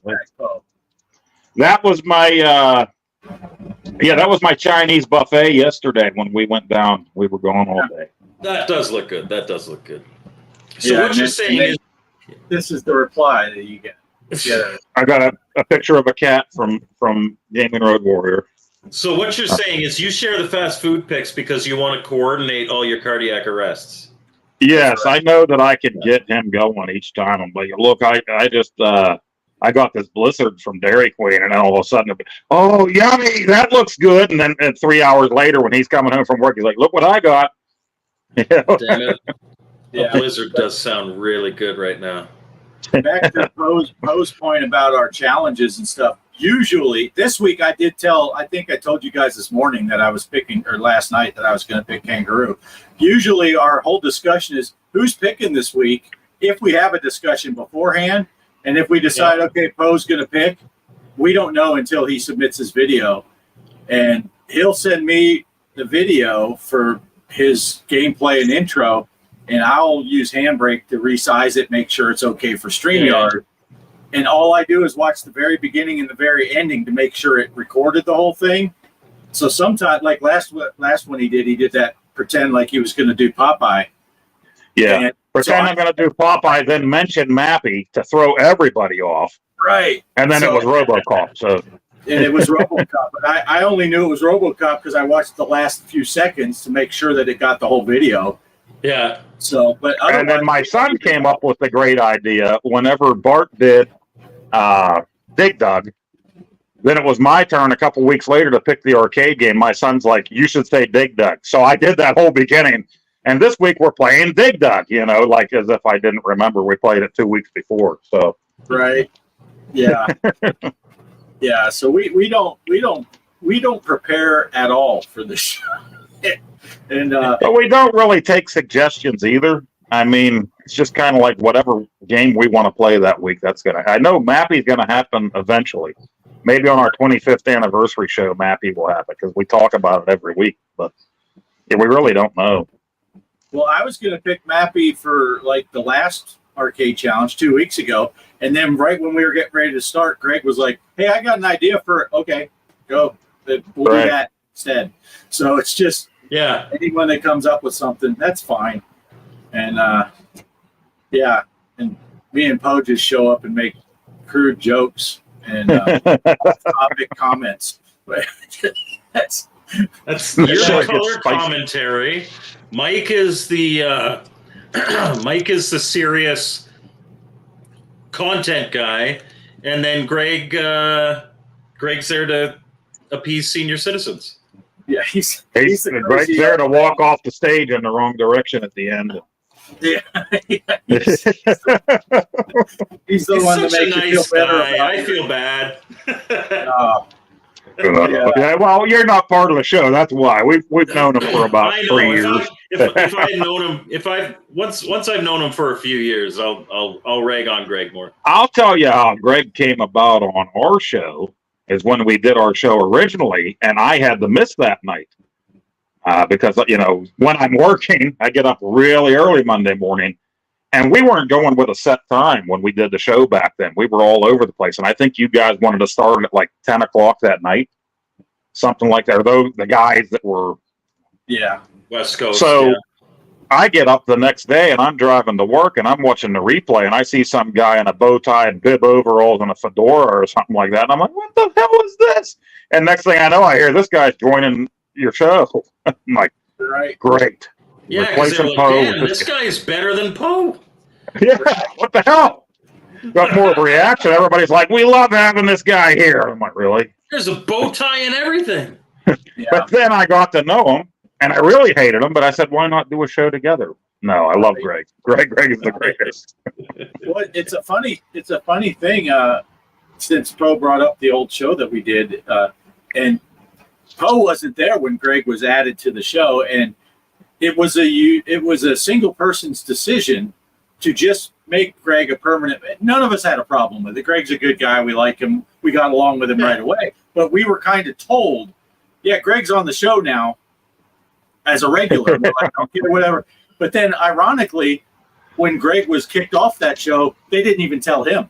I was told about it. I was told that G.Parker wasn't being asked back, as if we were doing a TV show or something. Yeah. The show got ridiculous. Bart walked off first, him, prima donna. He walked off. I'm out of here. Mike had other things to do, and he was putting his own channel on hold. So that. So then it came down to me and these two other guys that were on the show back then. And I thought G.Parker was coming back. And they were like, oh, we just, it's kind of like in Office Space. We just stopped paying him. We fixed the glitch. We just didn't tell G.Parker he's not coming back. And I'm like, wait a minute. Yeah. So I messaged these guys and I said, this is what's going on, and this is bullshit. They're not asking me. At the time, I don't think I was messaging Greg directly, but Bart was. So I told him, I said, this is what's going on, and I'm not going back either. Greg's gone. As soon as Bart walked off, I wasn't feeling good about the show. And then Mike said that he was going to take a break, and I really wasn't feeling good about the show. But I had two other people chirping in my ear, let's keep this going, let's do this. And I'm glad we got out. Because it did. Once I dropped out after all of you guys were gone, that was it. They tried to do, I think, one show without us with somebody else. Right. And they didn't even get to the live part that night whenever they were like, this ain't going to happen. It ain't going to work. Wow. One of the people was just really, we just, it didn't work out. His idea was, we need to get A-lister Hollywood people on the show and this and that. And it's like, none of us have a huge channel, and we weren't talking about things like homebrew and guests like that. Where are we supposed to get this guest star that's going to be on here that you want? You want us to get somebody that's huge in the industry. We're nobody, so. Yeah. Those were the days. I did have a lot of fun. And every time I heard Mike and Bart talking and laughing, I knew we clicked.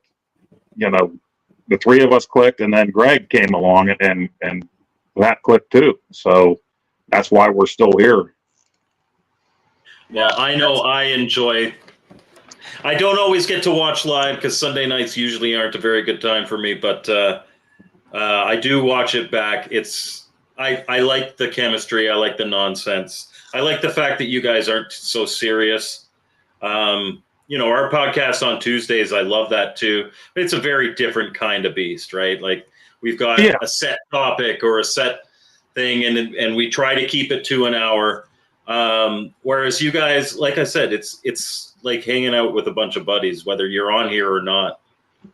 That's it comes down to, is my phone going to die, or how tired is Bart? That's when we'll go off. And our show is just kind of four guys that were friends, and we just hang out and talk about things. And the neat thing was we were brought together originally because we all were from different aspects of gaming. You and Greg were doing pinball. You were you weren't doing the simulation. You've been in the simulation, but I don't think you were really doing that yet on your channel. Videos on that. Right. And Mike and I played old stuff, or consoles and stuff. Like Mike played a lot of the newer stuff that I wasn't playing yet. So they kind of put us together for that reason. And it just kind of works. Now we're all playing the same thing as each other because we've been friends. We talk about these games. So. Well, and you get access, like Greg was saying earlier. He had never played Ninja Gaiden, and you get access to stuff that normally, if you just kind of stayed in your own scope, you never would. Because I bought VR for the PS4 for my kids, and I touched it a couple times and just never paid much attention to it. And Off-Grid's the one that said, "Hey, he's playing the MetaQuest 2. And these games are cool on there. You guys should try it out sometime." And then I'm like, no, I'm not going to do it. And 5 seconds later, I had one coming in the mail. Then Greg had it, and Mike, and that opened the whole thing up. Once the PSVR 2 came out, I'm like, yeah, I want this thing too. So I love it. I love it. Good. Yeah. Mike, now, do you play pinball at all, or are you just... I play pinball very poorly. I don't do any of the virtual pinball. But I love going and playing pinball. There's only one or two places around me that actually have it. But when I went last time I was down in Buffalo area, there's a place there that has like 150 tables. And when I went to the Midwest Gaming Classic, they had tons of stuff on free play. That's the best pinball for me because, like I said, I'm not good at pinball. But I like pinball enough to have a favorite table, which is Black Knight 2000. And I just like it because the music, and if you can get the chorus going, that means you're getting a decent score and all that. Yeah. And I like it enough, but I have never invested to go much further than that. Fair enough. Yeah. See, Poe, we get to talking pinball. Poe just leaves because that's the way he is. It's just not happening. Yeah. And I'll tell you, now Greg, G.Parker, Greg there, he's got 2 digital tables and 2 physical tables. And this is how big of a dick he is. When we went up to visit him, my wife got a high score on his Stranger Things pinball, and somehow when he did an update, her score got erased. Everything else stayed, but my wife's. He picks on she's like 2'6" tall, little girl, and he picks on her. Yeah, but that is a true story. Well, that's probably easier than explaining how this 2'6" innocent little girl kicked his butt on his own pinball table. Yeah, but I still got him because he has his favorite arcade game is Galaga, and he has a bar top Galaga. And if you go to Greg's house and look at that bar top, the top score is OGA. So he has to look at that every time he plays his favorite game. He was actually kind of bummed that when he did that update, it said it was going to save all the scores, but it did change that one mode that Kelly had the high score on. He's like, oh, man. So we like to pick on him because he couldn't handle being beat by a girl. But, yeah, let's see. Kelly says, Poe went to get another beer, but he has to turn his camera off because he's not wearing pants. That's okay. In which case, you don't want to see crack 'em and sack 'em. Polo's here. He said, hi, Mike guest. And did we play a lot of FX tables this weekend? That's why I got into the pinball there. And which ones are your favorites? I tell you, I played a lot of, I played all of them. I really enjoy that soccer one. I know it's not really new because it's an FX2 table that's brought to FX. I never played it on FX2. I had a great time with that table. It's got a lot of interesting aspects. This week's challenge, Polo, we're doing Knight Rider. I love that table too. Go to the Discord in the pinball challenge thing, and you'll see the code to join if you want to play that. But I like all those tables that came out. The Zenith was pretty cool. The Battlestar Galactica tables. I really ended up liking that one more than Knight Rider. And I've only played it once so far, but the one time I played it, I liked it more than Knight Rider. So, which surprised me. Because Knight Rider was one, just for nostalgic reasons, that's one I was looking forward to the most. Yeah, that's the one I was excited about. And then Xena I was excited about until I found out that it didn't have any pictures of her from the Spartacus show with no top on. And it's just Greg will find something out there. There'll be a mod. Right. Yeah, but I really do. I like all the tables, but that Battlestar Galactica was the one I was least excited about, and I enjoyed that table a lot. Right. It's a fun table, so it's a good time. You never played the digital tables much, or you just don't like the idea of digital tables? It's not that. No, I think it's a great idea. I have played one at a friend's place. The same friend that we interviewed last week. He's down near Buffalo. It just, I don't know. It's not the same. Like feeling the table and go dun dun dun dun dun, and right. I don't know. Video pinball doesn't do it for me the same way that regular pinball does. And I guess I've never been a big enough pinball guy to do that. If I had a lot of disposable income, of course I'd have a video pinball and probably 2 or 3 of my favorite regular tables, but I don't have room or money for that. So right. I play it when it's free play somewhere. Yeah. Yeah, I owned at one point, I owned 2 physical pinball tables. And now that we live in a tiny house, and you can see my entire arcade room is right here. It's a 6x12 trailer. So the digital table, I have dozens of tables on it. I don't have room for, I don't even have room for this. It's probably about 3/4 scale. If I had a full-size pinball table in here, you wouldn't be able to get past it. So for me, it's a. But that makes total sense. Yeah. And if you really love pinball, it's a great thing to be able to have a whole bunch of tables. Yeah. Right, and put whatever tables you want on there that you like. Yeah. And it is fun. I've only ever played an actual, not actual, but a table like that at an arcade. They had one there with the South Park games on it, some of the old FX2 stuff on it. And it was cool. You know, they had it right next to the real pinball tables, but it was cool. But I wasn't into them really. I got FX2, I think, years ago on the PS3 just because it was free and played the free games and then never thought about them until I met Bart and Greg and they were talking about it. And then now I have every table on FX as soon as it comes out. I just bought the last 3 tables I needed on FX3. So I'm having fun with the challenges anyway. Yeah, it's amazing if you got a lot of money and you're a pinball fan. You can get them with the solenoids in there, knockers and all that stuff, and grumble effects. Right.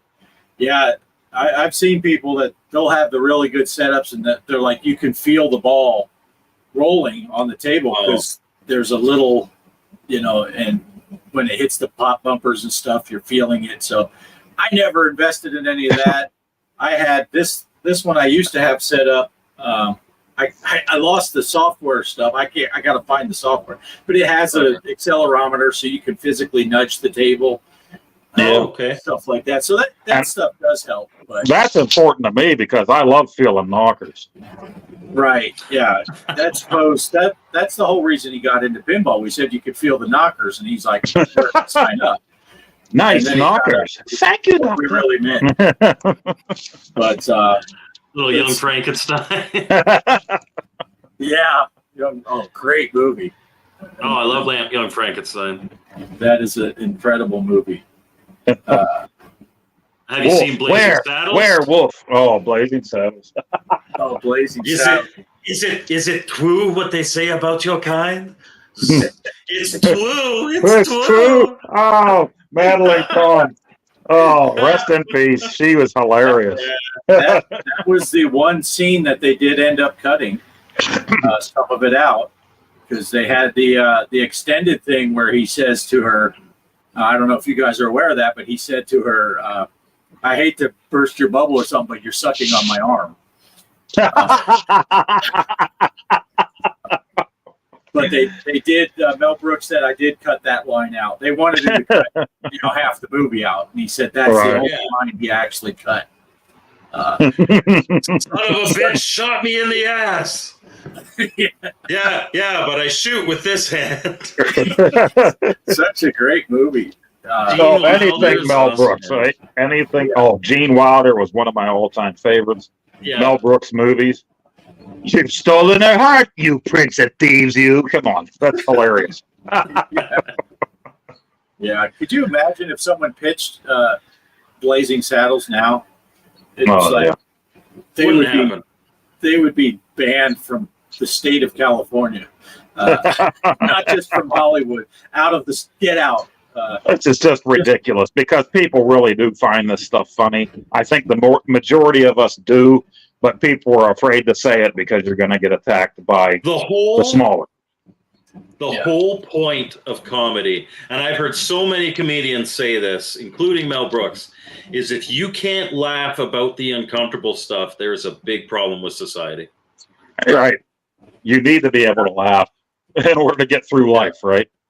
Yeah.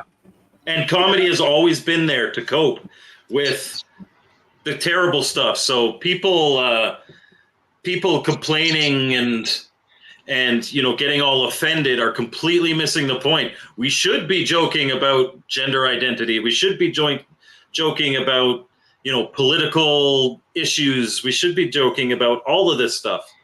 Yeah, exactly.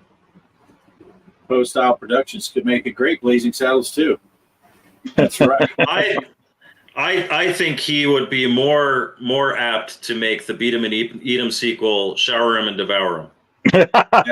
Definitely. If I could make a game, that would be the first. Maybe I will with that NES maker I've been looking at for the last few years.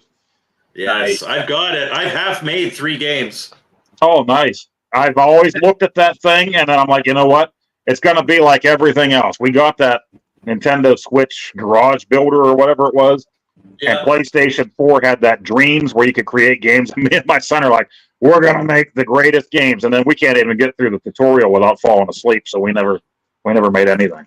We're impatient. We're going to make the greatest game.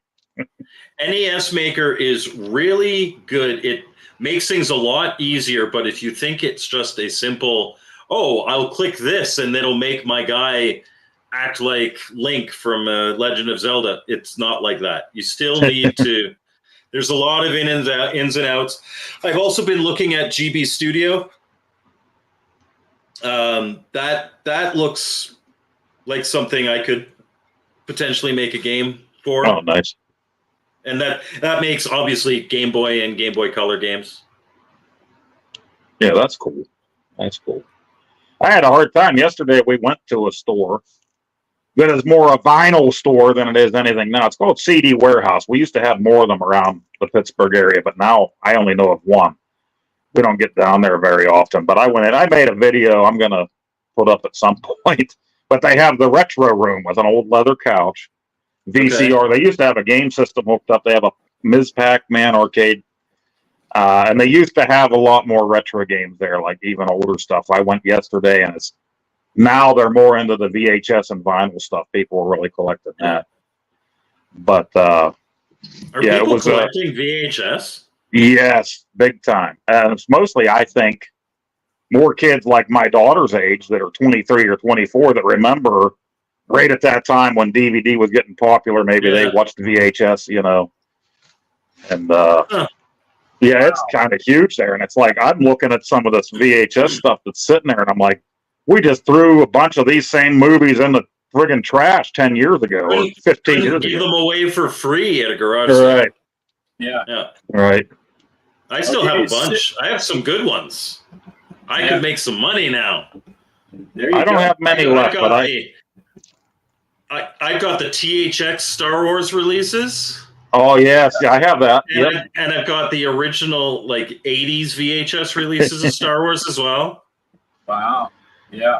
Yeah, I think I have VHS versions of Star Wars. Yeah, right. They kept coming out, right? And I had to buy them each time, and I got yelled at each time, too. Yeah.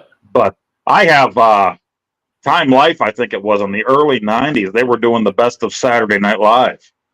Oh, okay. And so I had that for every year up until then. It got to the point where they ran out of years, the best of each year. So then they started doing the best of this person and that person. And those are VHSs that I've saved. But I haven't watched them in 30 years either. They've just been sitting there. So I know once the wife finds that stash, she'll be trying to get rid of them. But you'll be buying them back at the thrift store.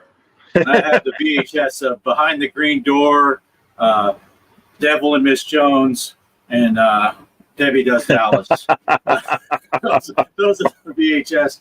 I tried to sell them at a yard sale, and Kelly ended up buying them. So I sold them.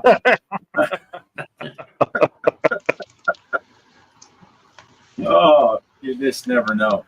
You never know what's going to be said on this show. You never do. Yeah, that's what I watch. So, all right. Well, what else we got to talk about? Because Saki I'm and getting tired.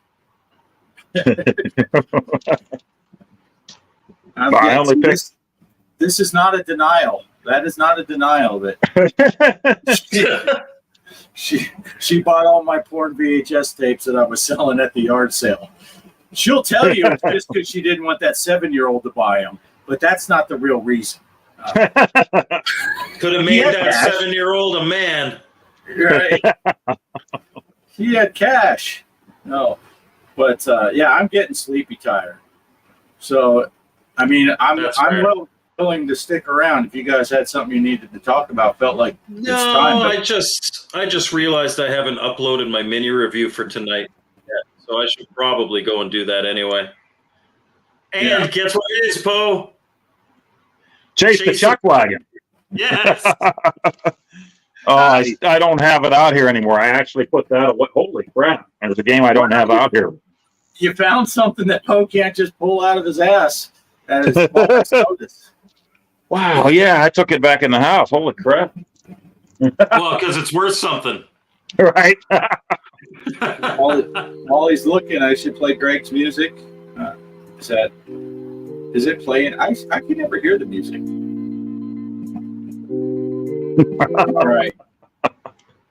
All right. So I guess we'll call it here. Chaos has the last word about the THX Star Wars. He's got 2 sets. He's got 2 sets. He's rolling in dough now. He is rolling. He is rolling. All right, so we're going to go ahead and call it here. I'm going to play the big 12-second outro, and you're welcome. Yeah, thanks for stopping by, Mike. Yeah, Mike, Thanks you're for welcome having to me. stick around for a minute in the green room if you want, because Phil and I will stick around for a second. I played the 12-second outro when Phil came in. He was so tired of our shit, he didn't even sit through the 12 seconds. He was gone. Whenever we have a guest on before the show, he always tells them, okay, at the end, I'm going to roll the outro, but stay. There's going to be 10 seconds of black, and then we'll all be back here. So maybe he thought you guys were just going to scram. yeah, he bolted during the 12-second outro. So, all right, yeah, thanks, Mike. Hey, thanks for having me. Every time you've come on, it's just been a blast. Loved it every single time. Every time I've gotten to talk to you, it's been awesome. I do have. And I'll see you in the chat for Bliss tomorrow. Let's just make it happy and fun like we always do. It is nice. Okay, so tomorrow is a holiday here, so I might be sleeping and I might miss Bliss tomorrow. Oh, okay. But Tuesday for sure. Yeah. And we did have Armed Forces Day yesterday, so people serving in the military, thank you very much. Yes, I hear that. All right. We're out of here. Thanks for watching.